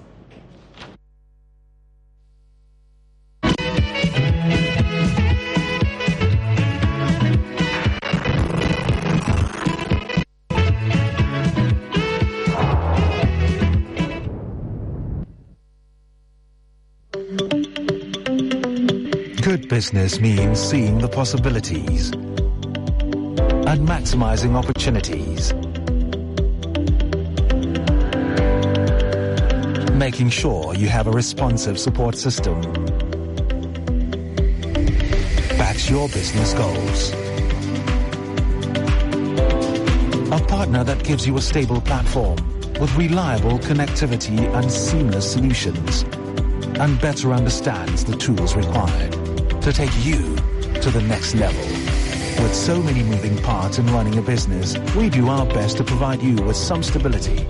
The only kind of stability you can find with MTN Business Broadband, the fastest and most reliable internet provider in Ghana, making sure you stay ahead and stay connected, because we understand what makes your business tick. Sign up today on broadband.mtn.com.gh or call or WhatsApp 0244 308 111. MTN.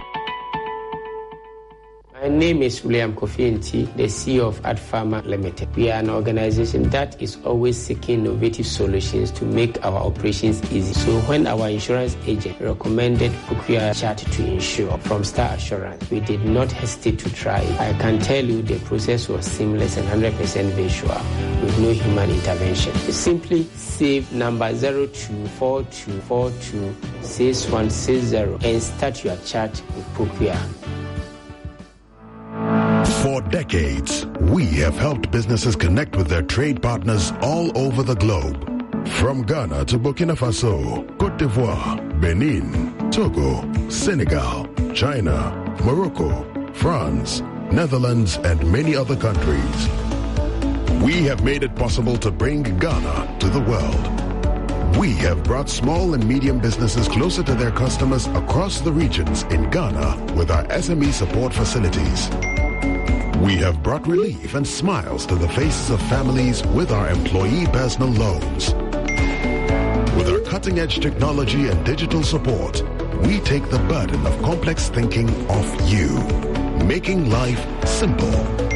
That is who we are, as close as a partner. Bank of Africa. We are indeed the African bank with the global reach.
Too premature for me to come to conclusions.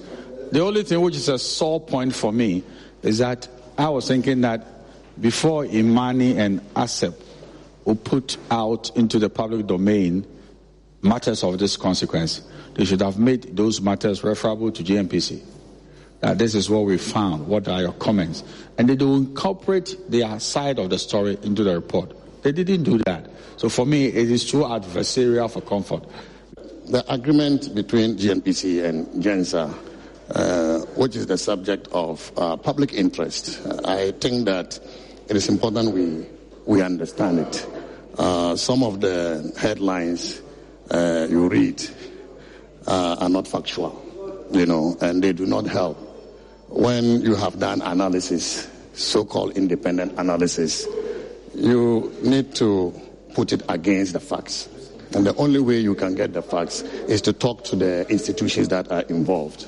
Otherwise, it can be misleading, and people will form an opinion on misleading statements. And this is why I am very happy that Parliament has shown interest in this. Our Parliament is a very responsive Parliament, and the Committee of Parliament, the Mines and Energy Committee, has met with GNPC and the Ministry of Energy, who provided all the answers they want for the questions relating to the allegations that have been made by Imani and Asset. And we know that they are going to scrutinize this agreement, and the questions we have answered, the answers are going to be put to test, and then in due course, the nation will be informed. Welcome back. You're still here on Newsfile, here on the Joy News channel, also on Joy 99.7 FM. We are on myjoyonline.com and our various social media platforms. I have seen a number of your messages. We'll be going through them shortly, but it's a good time to start the second half in terms of our discussion on the GNPC GENSA deal. And we've heard Imani, we've heard ASEP on this, and we've been hearing from government. You've been hearing Deputy Minister in charge of Energy, Mr. Amin Adam, there disputing some claims that has been made by the CSOs on this. And we know there's been some meetings also with the Mines and Energy Committee. They are yet to meet Ghana Gas and then meet GENSA. They've met GNPC also. But let's kickstart the discussion. And this half, I still have Mr. John Jinapo with me, the ranking member on the Mines and Energy Committee in the studios. Also via Zoom is Vice President Imani Africa, Mr. Bright Simmons. I also have the Executive Director, Africa Center for Energy Policy, Mr. Ben Boakye, also with us. And welcome, gentlemen, to Newsfile. And it's a pleasure always to have you. Let's test the microphones and be sure we're ready. Mr. Simmons, I hope everything is well. Yes, I'm well, Emefa. Thanks for having me. Mr. Ben Boakye, thank you also for joining us. Mr. Ben Boakye is there? Yes, I'm here. Okay, thanks. Great. So, as always, we'll start this discussion with a presentation from Mr. Bright Simmons. As always, I know you have a thing or two to say about a thing or two. So, please, you take it away. But whilst we all listen to Mr. Bright Simmons, as he takes us through the few slides that he has, please listen with an open mind. And then while you do, if you have any concerns or any questions, please feel free, as always, to send us through all our social media platforms. Then once he's done with that 15 minutes presentation, then we can put the questions and then continue with the discussion. So, Mr. Bright Simmons, take it away.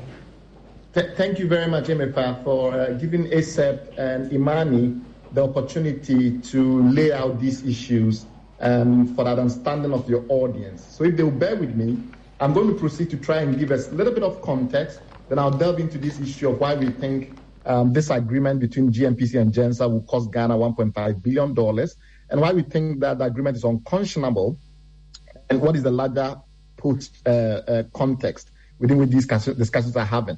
So you will recall that many years ago, well, not that long ago, maybe 5-6 years ago, we had a big power crisis in this country. What many people do not know is that a big difference between then and now is that today Ghana has its own gas reserves and gas production. So in those days, we used to depend on gas that came from Nigeria through a pipeline. And when we didn't have gas, we had to resort to the use of light crude oil or, petroleum. So essentially, the stuff that when we refine becomes petrol, we used to put it in the power plant to generate electricity. The important thing about gas is that it's cheaper because it burns faster. So instead of using light crude oil, if you use gas, you can actually have or even reduce your cost to maybe 1/3 or 2/5 or something like that. So gas is cheaper than using oil to produce electricity. Of course, the cheapest will be in most instances using dams, hydroelectric dams, so large bodies of water that turns the turbines. But when it comes to thermal production, the use of fossil fuels, gas is cheaper than light crude oil. Now, so when you have gas, particularly gas that you don't have to spend dollars to buy, then the pressure on you as a country being able to address energy demand is lower. That is why now that we have domestic gas, we have less of a problem with doing so. I'm not saying it was the only issue. I'm saying it's a very important issue. So that gives you a context of what this whole natural gas discussion is about. The next point is that Ghana has about 3 sources of gas. All of it is outside our land territory and in our sea bed. So in essence, you have Chineboa, Enyira, Ntomi, which is one gas field called 10. You have Jubilee, and then you have Sankofa. Sankofa gas is already dry, so we normally don't process it. And it comes by a pipeline on the land. That's the one that you can see right on the yellow dotted line. Then you have Jubilee and Tame gas, which is mixed with water. So we bring it to the shore, and we have some place called Aboaze processing plant, Atuabo processing plant, where we dry that gas, and then we transport them by pipeline to various power plants and other consumers of the gas. So that's how our gas picture looks like. 3 major gas fields, all in the sea.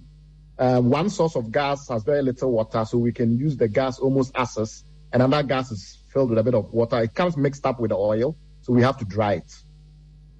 Once the gas is on the shore, so you can see that we have gas coming from Nigeria as one major source, also from overseas, and then 3 domestic sources. They land on what we normally call receiving facilities, and then you transport them in mainstream pipelines. And other buyers of the gas, or what we call off-takers, can connect smaller pipelines that we call laterals to come and take off some of that gas to distribute to endpoints.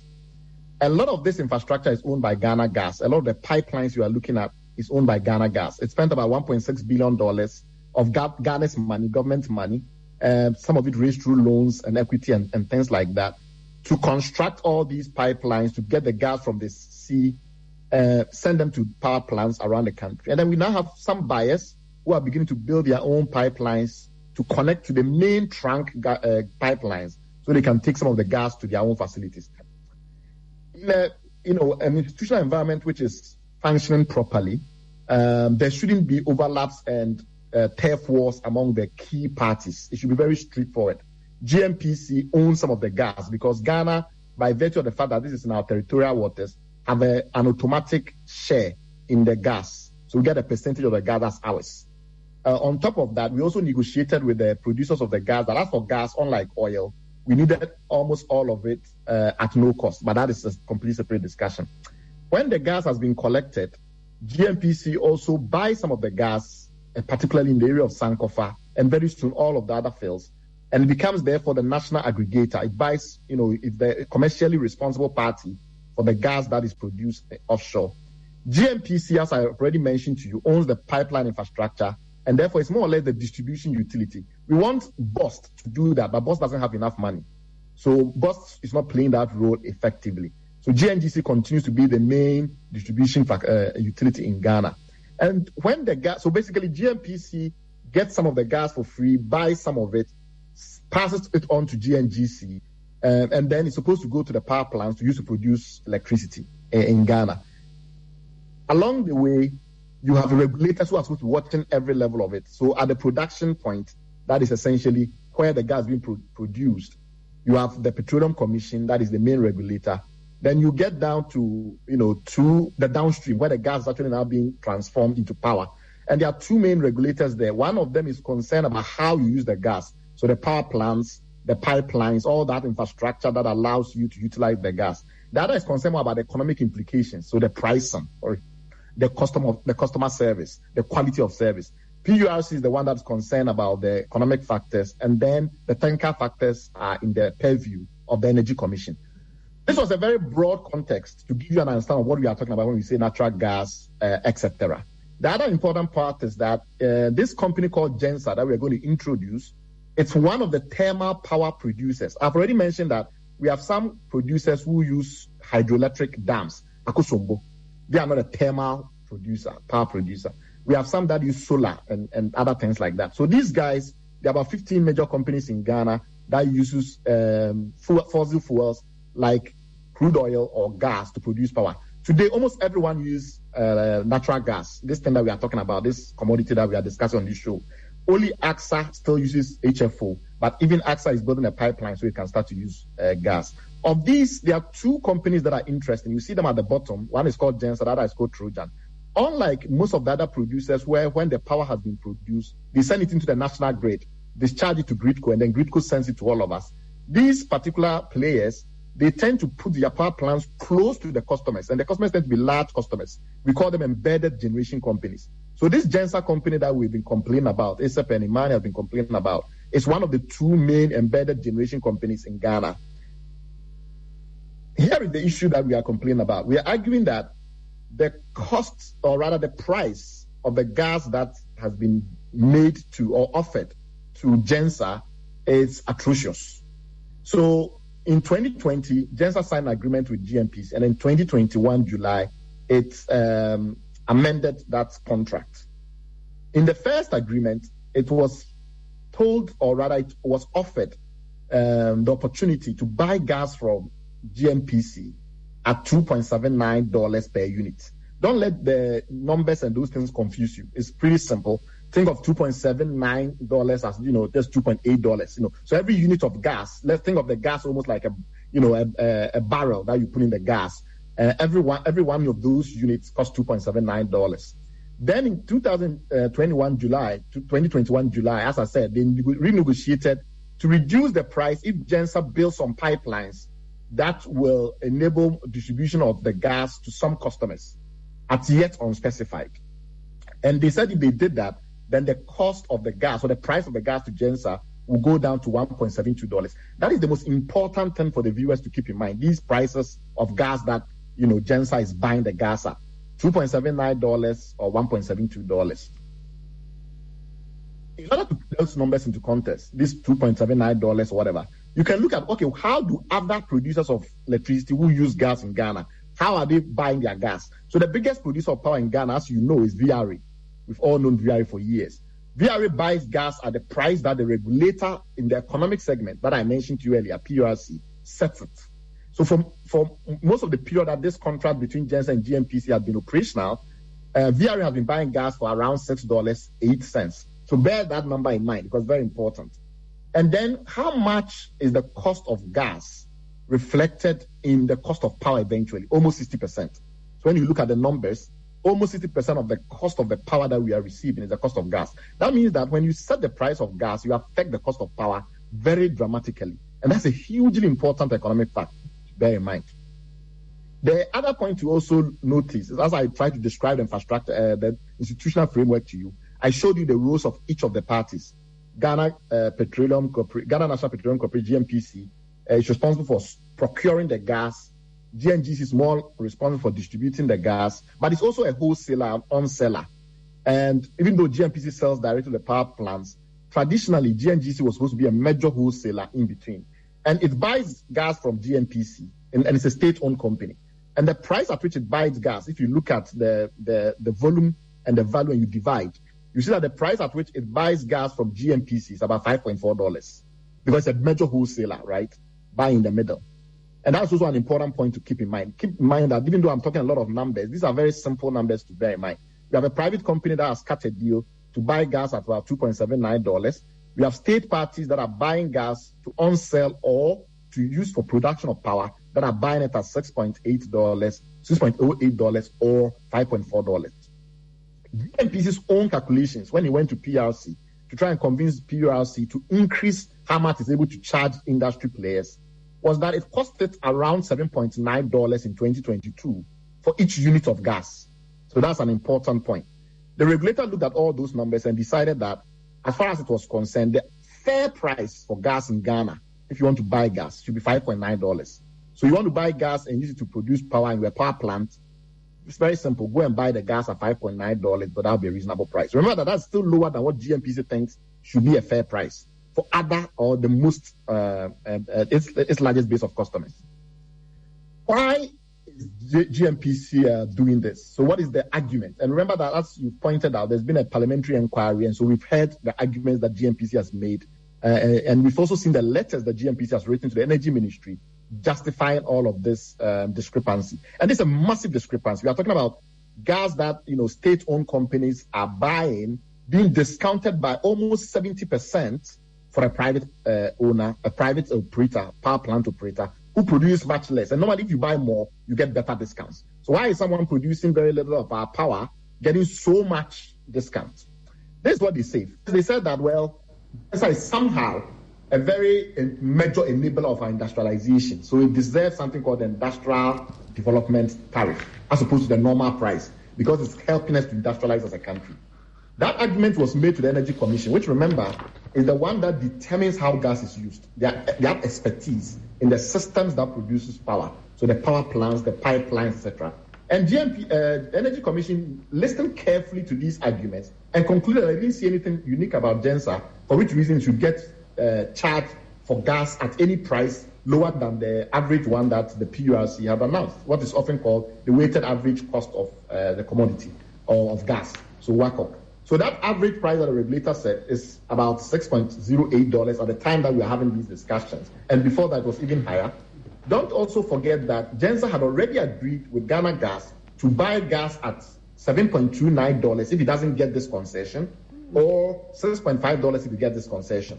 And it was in order for Ghana Gas to sell the gas to GENSA at $6.5 that Ghana Gas wrote to Energy Commission so that GENSA could be classified as some kind of industrial sector enabler in Ghana, some company that is helping industrialization in Ghana. And the Energy Commission disagreed. This was in 2019. Soon thereafter, as I've mentioned to you, GNPC agrees to sell the gas at this massive discount to GENSA.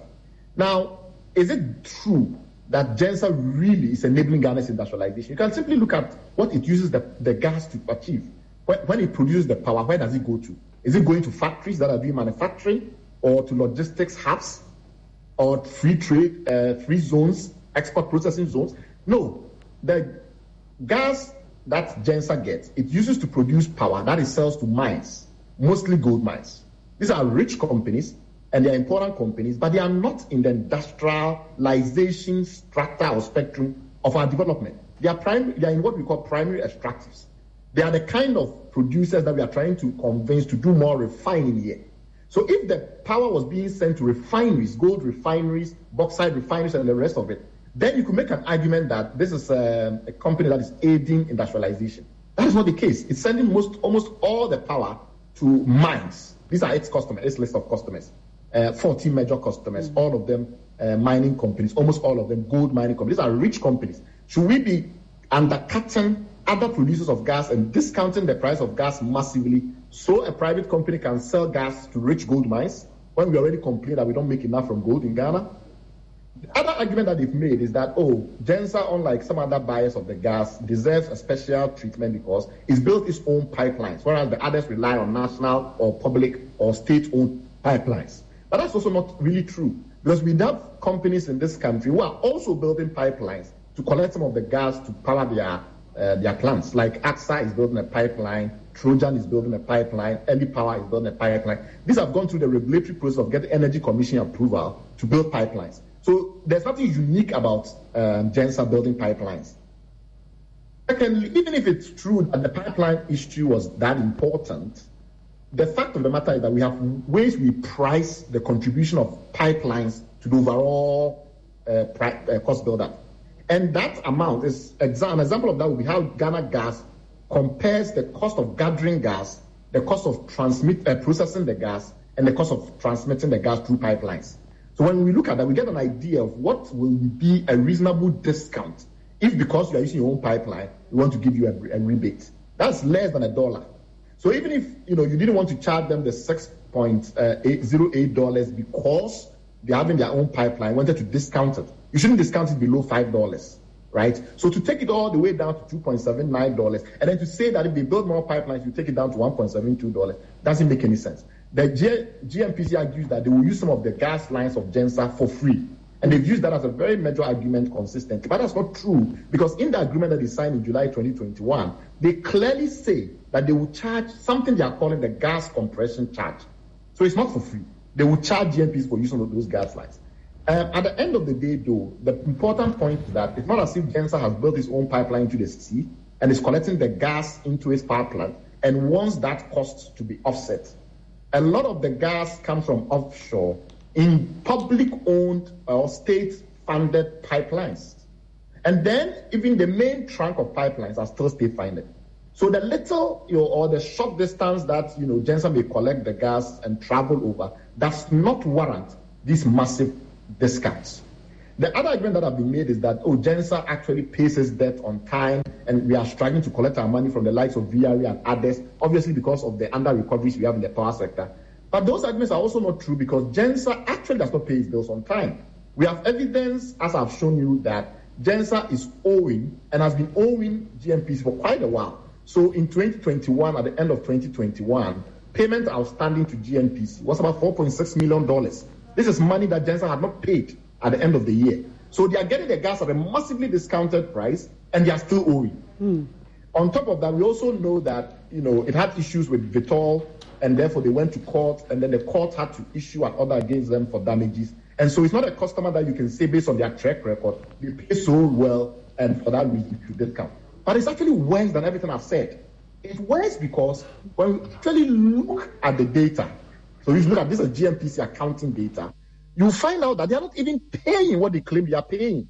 So they say they are paying an industrial development tariff, which will be $4.2, and then they've got some discounts. And then if you use the contract as the basis for the discounts, it should be $2.79. When we actually look at the GNPC data, they are paying $1.114. $1.114, right? So $1.11. That's actually how much they're paying. Now that is shocking because it means that even after signing a contract with them, that would have made it possible for them to pay $2.79. In practice, GNPC on its own has decided to apply additional discounts. But what is dramatic is to look at what the other people pay. Look at what VRA pays, $6. Look at what Jintao, the Chinese company, pays, $6. And some of these companies, they pay in advance, they pay prepaid. So the government tends to owe them. Look at the two companies that are actually manufacturing ceramics and where we signed a special contract for them to resurrect the ceramics industry, and we give them the energy price discounts as an incentive to manufacture ceramics. They are paying $4.2. What is special about Gensa selling power to gold mines that should warrant a discount that brings it down from the $6.08 that the biggest power producer, government-owned company VRA is paying to $1.14? And it's frightening. Even before the contract was signed, they were already getting the $1.14. This is January 2021 data from GNPC itself, showing that it's getting $1.114. VRA is paying $6.08. Wankang, which is a ceramics company, is paying $4.20. These are companies that we have attracted to Ghana to give them cheap energy, like we would do with the bauxite producers when it comes on board, because otherwise they can't refine bauxite. They are paying $4.2. Why is a company that is on selling power to gold mines paying $1.11 a unit of gas or MBTU? And the arrears have not stopped. They are building up. So I showed you arrears for the end of 2021. Now these are arrears for 2022 half year. They're already in arrears by a significant amount, nearly $3.3 million half year. Oh, in short, when we said it's going to be $1.5 billion prospectively in terms of losses, when we look at what we should be charging Gensa versus what we are charging them, we've actually now confirmed, because remember, this is an ongoing investigation, that Ghana has already lost money. We've already lost money because we've been selling to them at $1.14 since 2020 onwards. And then from 2021 alone, if you take out, the cost of the rebates and all of that, you factor all of them into it, so we are being generous and accepting that these pipelines, they have deserved a rebate. Okay. You still come up to about $34 million to $45 million, depending on which price should have been charged them instead of the massively discounted one that is being charged them. Mm-hmm. And if you extend that to the end of this year, you get to $100 million loss. If you look at the amount of gas Ghana has committed to give them in the contract, the 228 million MMBTU over the lifetime of the contract, and you multiply it by these losses, these per unit losses, you hit the $1.5 billion mark. What is the broader context of this? Mr. Simmons, if I could come in briefly, Mr. Simmons, I would wish that you wrap up on this. Then the key questions. Seconds. Okay, so that the key questions that have come up, then we can wrap it up on that as well. Indeed. 5 seconds to wrap up. What is the broader context of this? We are at the IMF to try to get a $3 billion. One of the biggest contributions to our debt buildup, our liability buildup, is this energy sector. Now, it's believed that we can hit $20.5 billion if we continue at this pace. How is it possible that a single contract GNPC signs with a single company, not one of the biggest companies in energy production in our country, one that many people have not even heard of, can that single contract cost the country $1.5 billion when this country is at the IMF trying to get a $3 billion loan? That's a simple question that we're asking. And we don't think Parliament has done itself it's not covered itself in glory, at least some members of Parliament, by seeking to undermine a very critical issue that we've raised in the civil society movement. Thank you very much. Thank you very much, Mr. Bright Simmons. And I'll bring in Mr. Ben Boakye with ASEP as well, and then Mr. Jinapor, Mines and Energy Committee. These are key questions. There are a lot of questions that we're hoping we can get answers to before we wrap up the discussion on this. But let me take a quick break. When we come back, then we can get into this issue.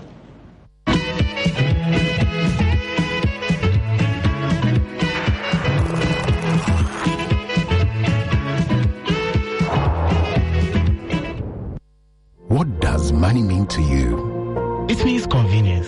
It gives me the ability to do business at my own pace. It allows me to live my life with ease and enjoy my lifestyle without interruptions. Security. I can make investments I can trust, and I know exactly where my money is all the time. Having the flexibility to do what I want to. The feeling and peace of mind I get knowing I can safely receive remittances from my family and friends from the comfort of my home. Money means safety. Money means so many things to so many people, but no matter what you use it for or what it may mean to you, money is the one thing that keeps us going and makes our lives a little bit brighter. So what does money mean to you? Just Momo it. MTN.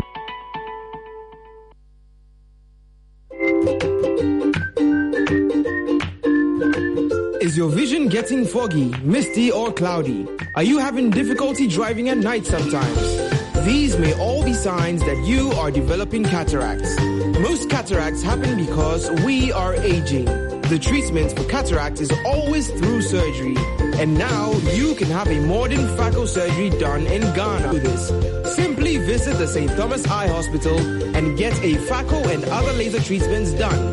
St. Thomas Eye Hospital has a surgical center at Mataheko Flamingo, an outpatient clinic on the Osu Oxford Street in Accra, and a new clinic at the Tema Evergreen Shopping Center. Call us on 024-675-8483 or 054-012-5450 for more.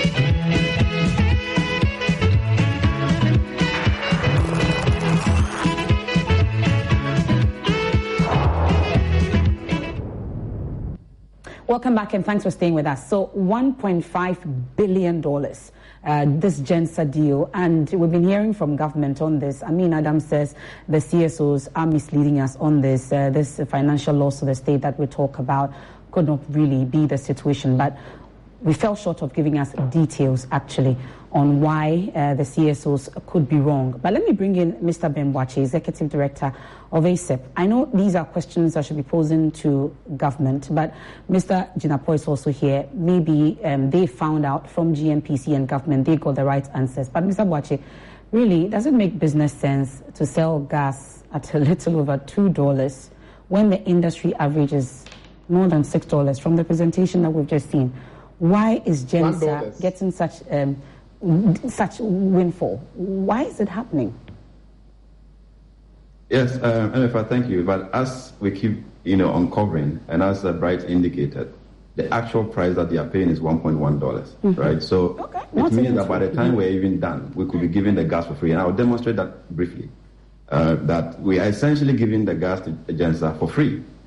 All right. So a bit of more context to the discussion that we are having. So Bright indicated that we're buying the gas at an average price of 6.08 at the time the contract was signed. But we do know that this gas is made up of other expensive gas. So you have ENI gas, costing at the time around $10. So you commingle that with Jubilee gas, and then you bring it cheaper to about 6.08. And even in that is our attempt to sacrifice royalty. So Ghana doesn't get royalty from our OCTP field at this point. GNPC itself has sacrificed its carried and participating interest to be able to achieve the 6.08. So Ghana is already making a huge loss by achieving the WACOG, or the market price that we have at the moment. But even beyond that, GNPC is still struggling to pay its bills to the OCTP partners. So if you check what the Natural Gas Clearinghouse indicated recently, Ghana government has been assigned since 2020 about $732 million of payment liabilities for them to pay to subsidize the gas that is coming from our fields. Government has paid about $600 million already, to support GNPC on that. So we are creating a lot of waste for Ghana government to absorb in the energy sector. Just 2 weeks ago, ENI had to draw down on our letters of credit to the tune of $180 million because GNPC couldn't pay. And that is why it baffles us that with this horrific scenario, GNPC would decide to pick some of the gas and sell it, or even give it out for almost nothing. All right. So we saw the presentation that they made to Parliament, where now they are trying to tell Parliament that the discount that they are giving is the discounted industrial development tariff. And what we have seen from the contract really shows that GNPC at this point is only trying to find ways they can explain away the discount that they are giving to Gensa, because the contract is clear, as was shown by Bright, that they were giving discount on the commodity. On the commodity means that they were giving discount on the 6.08 price that the market was offering at the time. And it shows in the definitions that before they construct and commission their pipeline to Kumasi, the discount is 3.29, right? And after they do that pipeline, then the discount comes to 4.36. If we grant that they're even using the industrial tariff, which is 4.20, as was approved recently by the ministry, if you apply that to the discount that is in the contract, that makes the gas negative at the end of the pipeline to Kumasi, because if you deduct 4.36 from the 4.20 industrial tariff, you are getting negative 1.16. All right, so that tells you that clearly they lied to Parliament. And I would have wished that Parliament could interrogate, how the contract says they are giving a discount of 4.36, and they appear before a committee of Parliament and say that we are applying the industrial tariff, which doesn't really reconcile with the numbers. But again, let me emphasize that, as Bright indicated, Gensa is into a competitive market where they are selling power to mines, just as VRA is generating and selling to everybody else, including the mines. As we speak today, VRA has lost 40 megawatts of the market to Gensa because they can't compete. ECG has also lost 20 megawatts of the market because they can't compete. And Gensa is creeping in and grabbing all the big markets because we have given the gas to them essentially for free on this. So what we are doing and the manner in which we are propping Gensa, we don't fight the entry of the private sector if they can make genuine effort to take up market without being supported by the state against other entities or other players in the market. But the way we are doing it, we are setting them up against the state institutions, and they're going to kill them essentially, because they are gradually taking all the big markets from them, and the state sits there and complain about excess capacity. I mean, if you have taken 60 megawatts, it means that VRA has lost 60 megawatts. So whatever the IPPs are generating, and they cannot sell to the mines, the state has to find money to pay. So those calculations, we have not even gone there yet. If we go there to then begin to analyze the full impact of all these subsidies, we run into several billions to Ghana, at this point. So, and gradually they are building to Kumasi. They intend to build a pipeline all the way to the eastern region, Kibi area, to also supply the mines over there. And it's the state that is providing all these subsidies. So, if you look at all that is happening in the space, it appears to me that we are actually developing a Trojan horse to cannibalize all the state enterprises in the energy sector in the long run. All right, and that shouldn't be patronized by independents like us, who are also interested in how the state agencies function. Even with all their difficulties, we have a responsibility to ensure that we do not add on to the pressures that they are facing by just doing some of these transactions. Okay. Well, I'll come back to you on Zoom, Mr. Simonson. But I was just trying to end. I was just trying to end on this to also state that if you go through the agreement, you also find that there are other several agreements that may exist that we do not know. If you check the pricing that Bright presented, where it gets to 1.72 by the time they finish the construction of the pipeline to Kumasi, and you unpack that from the agreement, 1.2 of that 1.7 is actually going back to Gensa for a new processing plant that they are going to build. So that reduces the commodity price to about 0.57.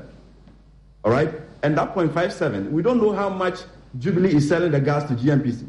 So just assume, because I know the Jubilee partners want about $2 for the gas after the foundation gas runs out. So if they sell it even $1, it means that GNPC is still going to make a loss on the commodity of about 50 cents on just the commodity.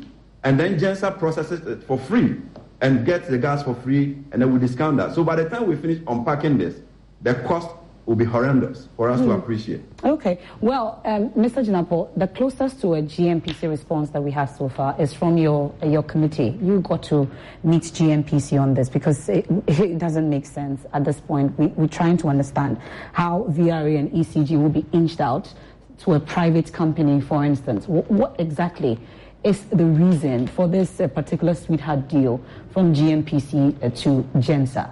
And are you satisfied with the response that you got from GNPC on this particular deal? Thank you. First of all, let me commend Brad Simmons and my friend from ESE. I recall when I was a minister, I used to have a lot of banter with them.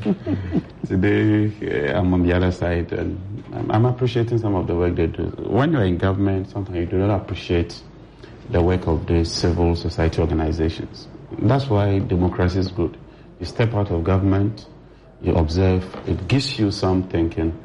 And I'm convinced that next time we come into government, our engagement will be much, much different. Okay. So I appreciate the work they're doing. Two, let me just clarify. Bright, I realize that you try to clarify again. The entire committee does not disagree with you.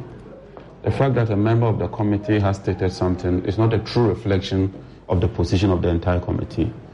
Indeed, when this issue happened, I called Ben and sought to clarify some things with him. Then I called the chairman of our committee, Honorable Atachi. I respect him a lot. Told him, Chairman, this is beyond NDC MPP affair.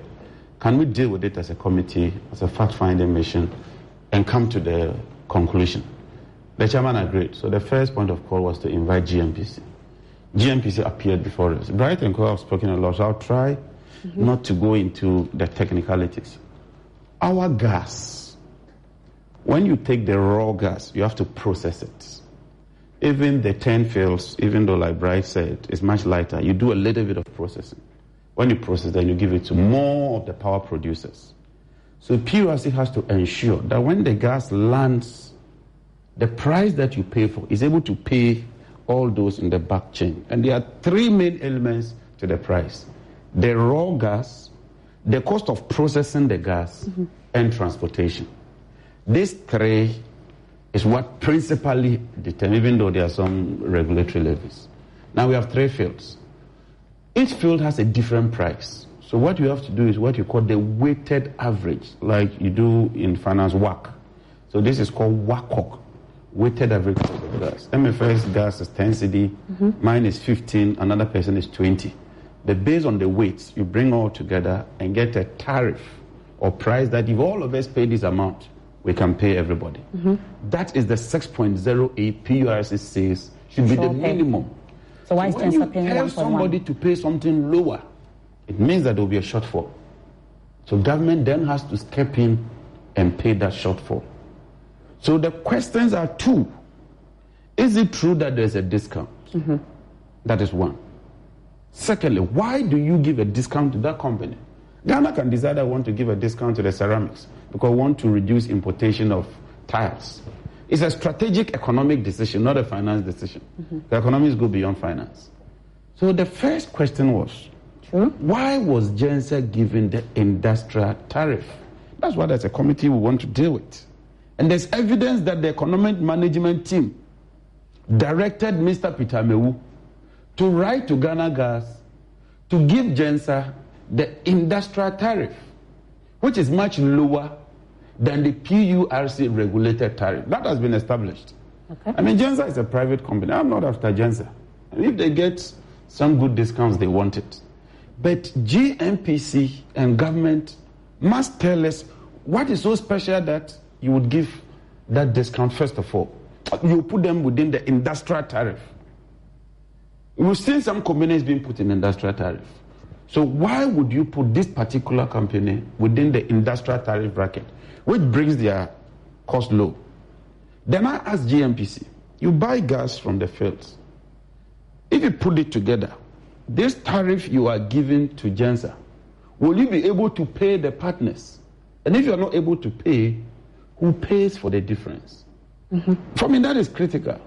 So why would Dr. Baumia's economic management team decide that they want to give those discounts? Ghana Gas is appearing before us on Monday. After that, Gensa will appear before us on Wednesday. I'm making an application, and I hope Bright and Co will take it up to the chairman, that we should also listen to them. Because sometimes you learn a lot when you listen to all these sides. But I'm curious, in your preliminary meeting with the GNPC, these two key questions, did they answer it? They said it's government, Dr. Baumia's economic management team, that directed them. They wrote and they produced the letter signed by Peter Mewu saying that, look, put them in an industrial tariff. So it's now shifting to the government. Why would government decide that you should apply that industrial tariff? It's something that government must answer as far as we are concerned. Then the GNPC one itself, the calculation they gave was 4.2. As you see, beyond the 2.79, they say that there's a transmission cost and another processing cost, which brings it to 4.2, which is still lower than the current 5.9. But I raised the Kumasi one too, and they said no, it's rather 5.9. I said fine, give me the details. Give me the breakdown of the 5.9. I would take which portion constitutes the commodity, which portion constitutes the processing, and which portion constitutes the transmission. Then I'll put them in their various banks. They couldn't provide it there. So chairman then directed that he's giving them up to Monday. They should submit the breakdown for me. And I also asked the question, did you do an investment appraisal or an independent assessment? Because a company says that the pipeline will cost me X amount.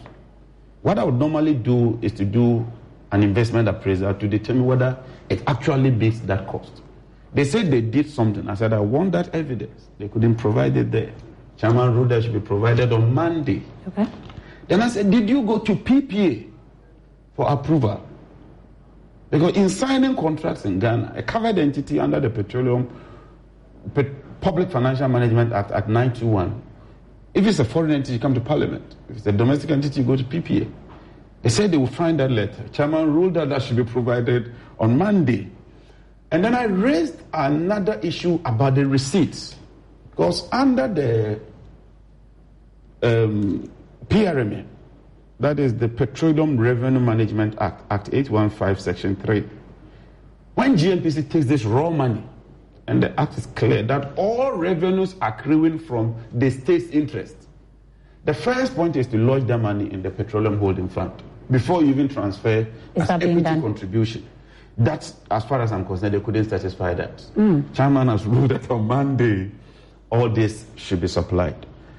So I'm clear in my mind what we are looking for as a committee, and especially from the minority side, we are so clear, but you see, it's work in progress. And so Monday, Ghana Gas would also appear. Because Ghana Gas initially had the agreement with GENSA, April 2018, at a cost of $6.5 per MMBTU. 6.5. EMT under Dr. Bawumia decides that Ghana Gas should leave the scene, GNPC should come in. GNPC comes in GNPC's words, it goes to 4.2. So Ghana Gas is appearing. Why would you decide that 20-year contract should move off? And now they should look. It's very, very murky, very complicated. Considering how murky, how serious, in fact, more serious than we thought the situation is, whilst the committee is looking at it, shouldn't we be suspending the deal whilst we finish all this investigation? You see, I cannot ask for a suspension of the deal. And bear in mind, these things come with cost implications. Government came in power. There was a waggle deal for gas. They said because of take or pay, they abrogated the contract. Waggle went to international court and won $70 million against Ghana. The same government then turned around and signed another LNG deal with Tema LNG with a take or pay clause. And the price is indexed to the price of crude oil. So we haven't listened to Ghana Gas. We are yet to even listen to GENSA. And I have a lot of questions for GENSA. I think that we should give all of them a fair hearing. Look, I'm not biased. I am not against any company. I want the best for this country. And sometimes when we are doing this, people tend to attack us and give all kinds of names. It's even a learning curve for us. Let's even assume nothing happened. I would have learned something from this whole thing in terms of how policy decisions are taken and all that. So let me make a point that I, representing the minority side, we are determined to get to the bottom of this matter in a very fair and transparent manner.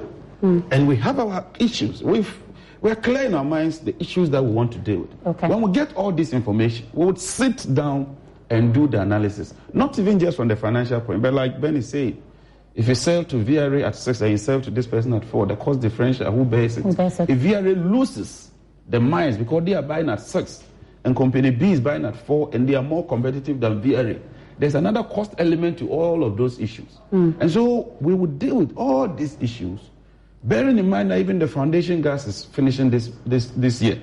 Foundation gas was 2 million or so. That one is free gas from Jubilee. From January, you have to start paying for that. So if you can sign a long-term contract and lock yourself in, what happens? They told me that they had indexed it. I said, give me that evidence.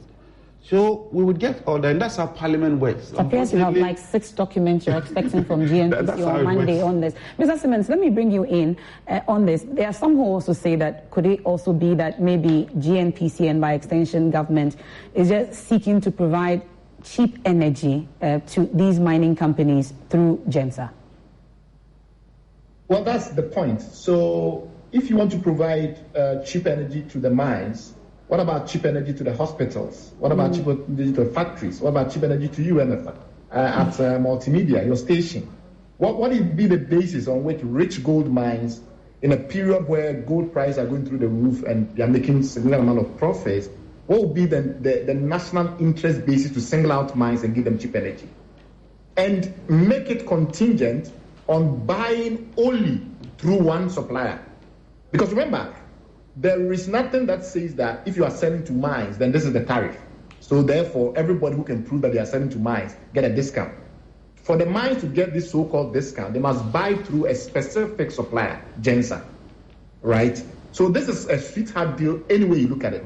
I also want to remind the Honorable Jinapov that they're not getting at $4.2. They're getting at $1.11. So that's a significant discount. You didn't get my point. Okay. Can you listen to me? I said when GNPC appeared, they told us that the DIDT tariff for landed gas is 4.2. That 4.2 doesn't go to GNPC because then you have to break it down into the various components. And I said, give me the details of that 4.2 so that I would tick which portion constitutes commodity, which portion constitutes processing, and which portion constitutes transportation or transmission. And that was then not I'll have a fair understanding of what is happening. So it's within that context. Okay.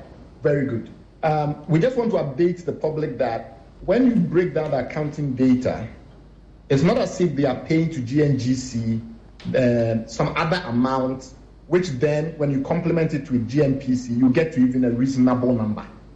The data that we've seen suggests a massive discount, which currently is in arrest.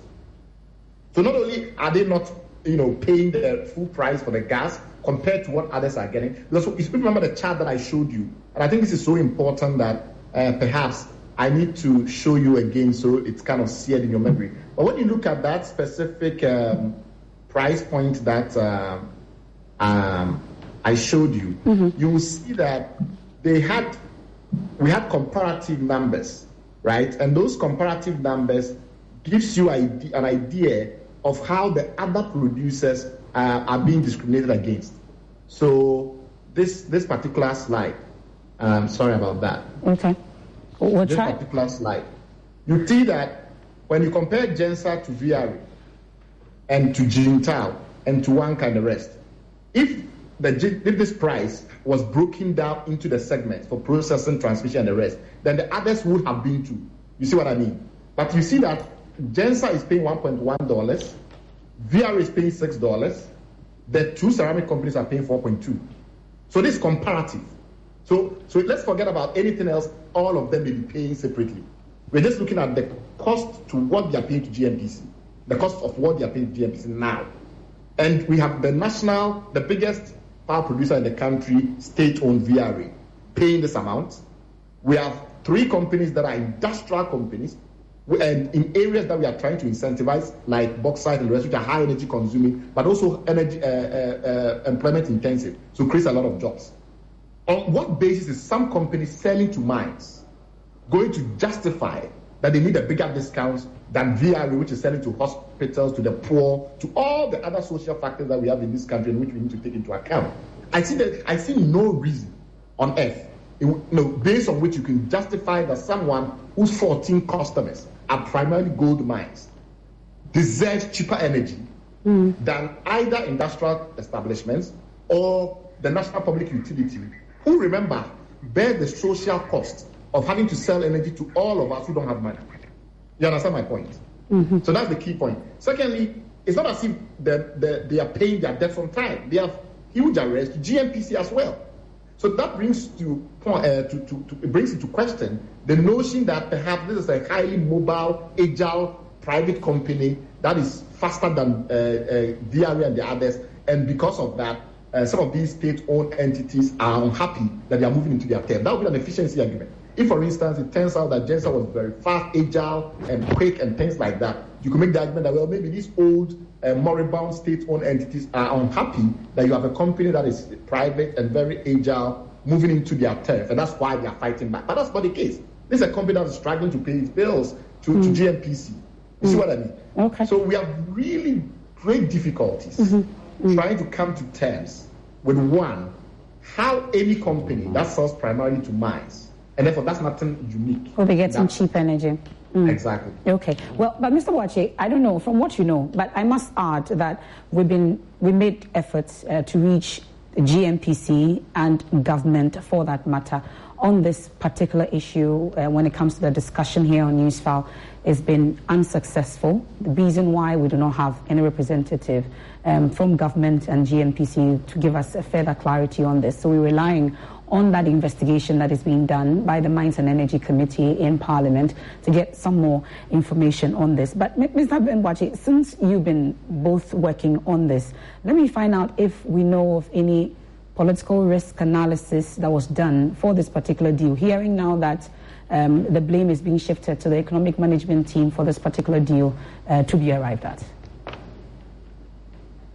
Well, that is not something we are aware of. Okay. And my suspicion is that, there isn't any serious document out there that really justifies all these discounts that we're giving. Ordinarily, even the 4.2 that they are signing to Gensa, it cannot just be at the wish of the energy ministry. It should be informed by proper industrial policy of the country that defines that XYZ sectors can have cheaper gas, cheaper electricity, and then the energy ministry applies the industrial policy. They cannot on their own decide that tomorrow Gentile is an industrial company and we are giving a discount. A company XYZ can qualify, others cannot. That creates significant distortion in our governance structure. And that's why you have all these discounts flying around, and the bill goes to the finance minister to pay.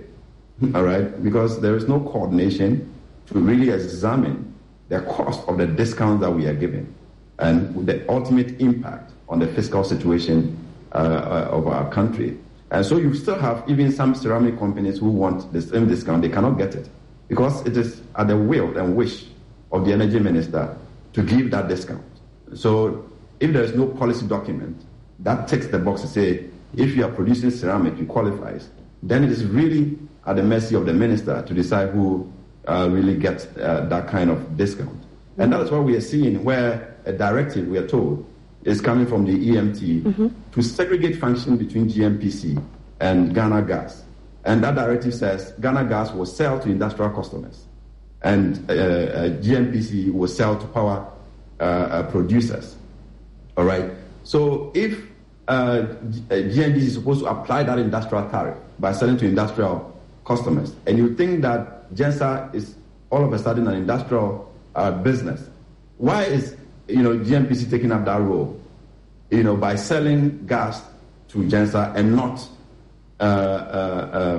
GNG? So what you are trying to do is that you appreciate that it is a power company, but you don't want to apply the tariff that applies to power companies.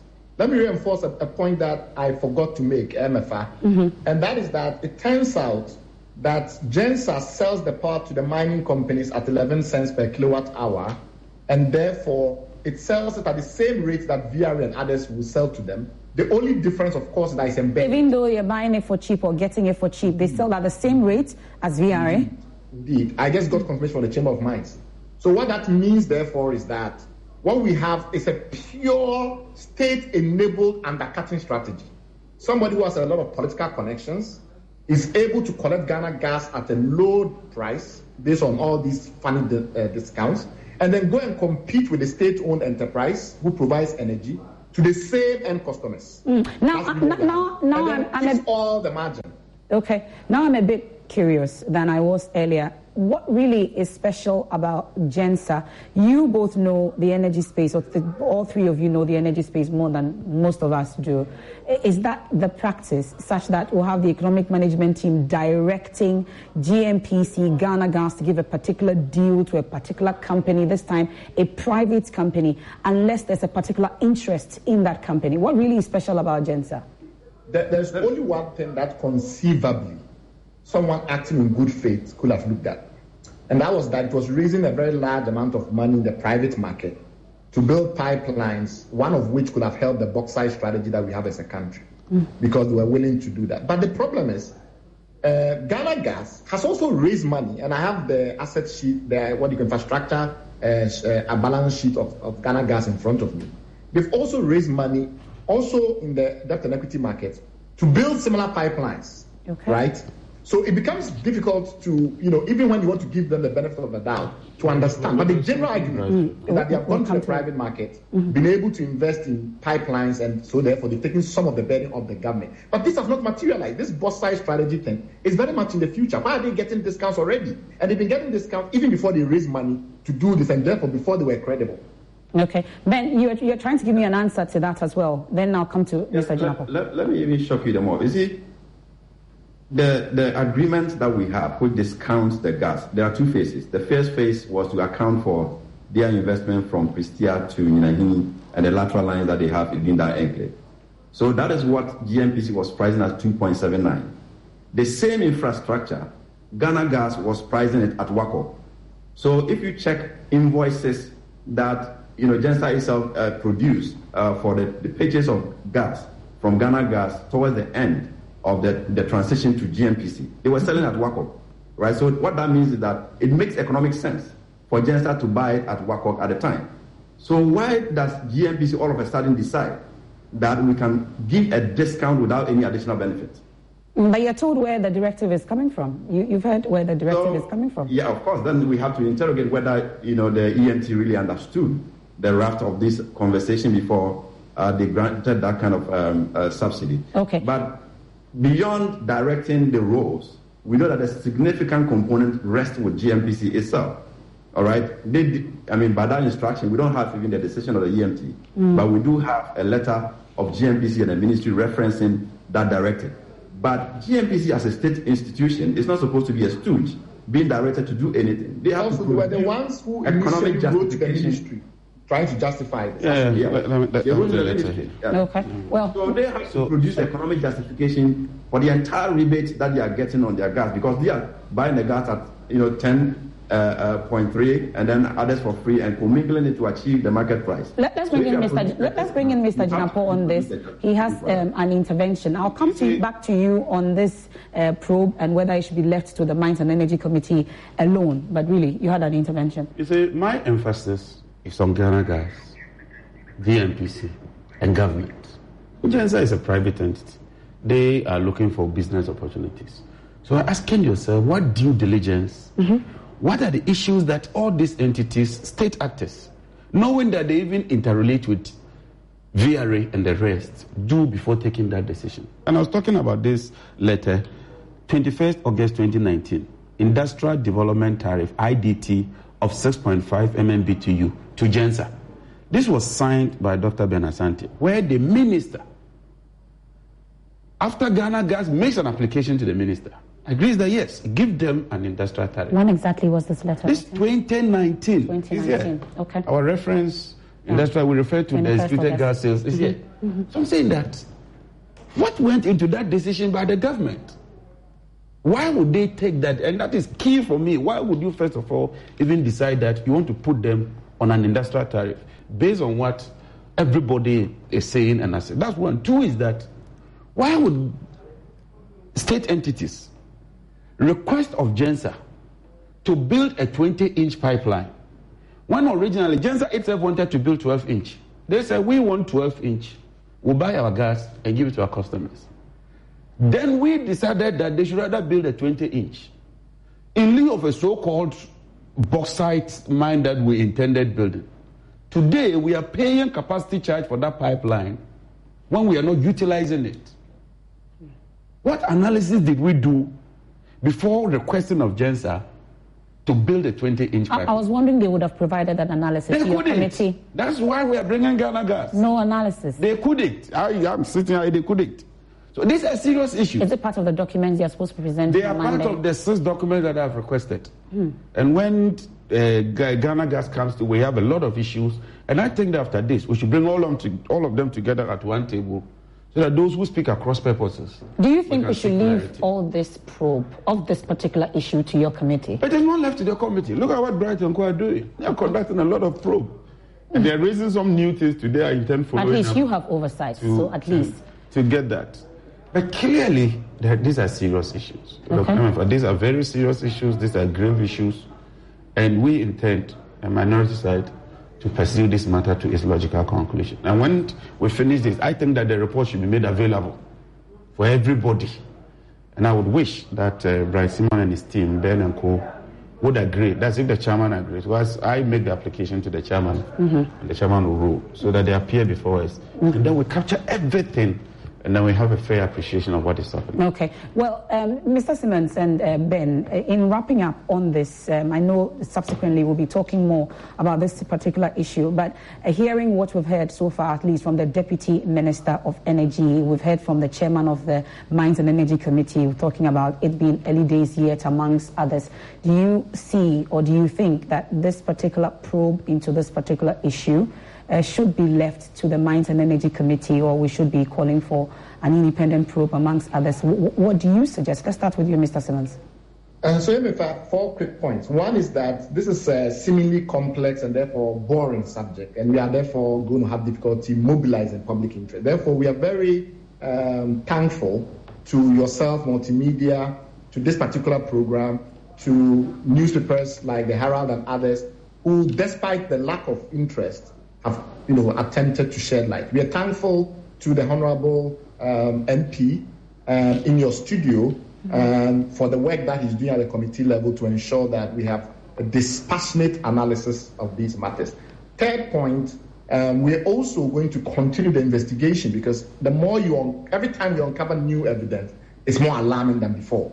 And last point is that so far, GNPC and GENSA have not provided any rational basis on why a company that sells power at the same rate as anybody else sells power to the mines becomes an industrial enabler of Ghana, and therefore is furthering Ghana's industrialization, for which reason it might be given massive discounts, which eventually this country will have to find $1.5 billion to offset the shortfall in our finances created by this situation. Not when we are at the IMF and trying to get just $3 billion over 3 years.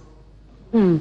Bembuachi, independent probe, or it should be left to the committee? Again, we are grateful for the opportunity, and maybe to add to Bryce's point, we at this point have to call on every citizen to be part of this conversation, because ultimately we are going to pay. All right, so we are sacrificing roads, hospitals, schools for this kind of waste that people are generating in the energy sector. All right, half year 2022, we had already done 1.4 billion of debt in the energy sector, and the gas is a key component of this debt that is being generated. And the Ministry of Finance is sacrificing everything for this waste because they want to keep the lights on, to tell the lights is on, right? But we have to investigate, we have to pay attention and be interested to ensure that we can cut this waste and redirect the investment into social good. Otherwise, we cannot have what we want to have from government as a people.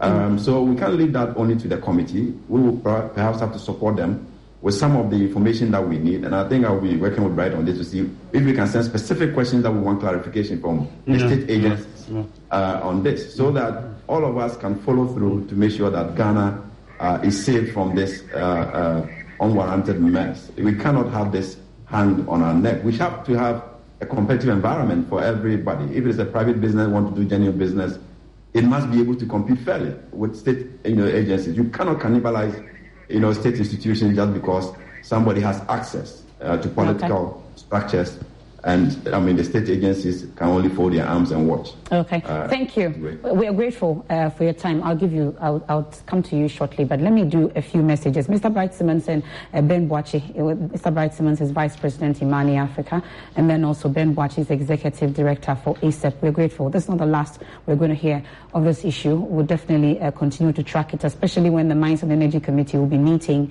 Ghana Gas and GENSA, amongst others, on this issue. And I'll tell you that today is also International Day of the Older Person, and there's some statistics that we're getting from the Ghana Statistical Service revealing that the elderly population, 60 years and older, has increased almost 10 times in the past 6 decades, from a little over 200,000 in 1960 to almost 2 million in 2021. The older population comprises 43.3% males and 56.7% females. The report further indicates that 341,960 elderly persons are in dire straits. We know about this public lecture that was held on Friday, and we had the likes of Reverend Dr. Joyce Ayi, Esther Koba, Mrs. Olivia Duchi, and Professor Ifwa Hesse.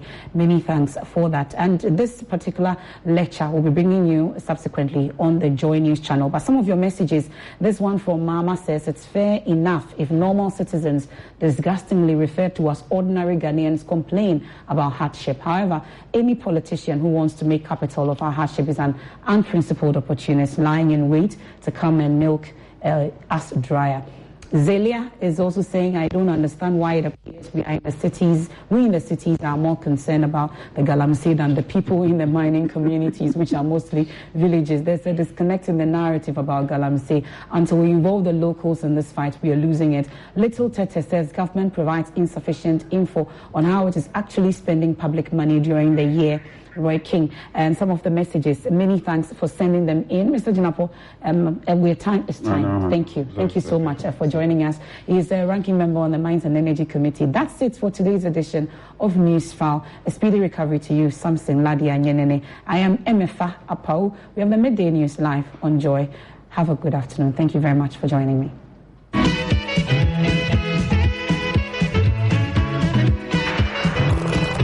MTN. Everywhere you go. Bank of Africa. As strong as a group, as close as a partner. Where Duraplast goes, water flows. Star Assurance, your solid partner. Ghana's most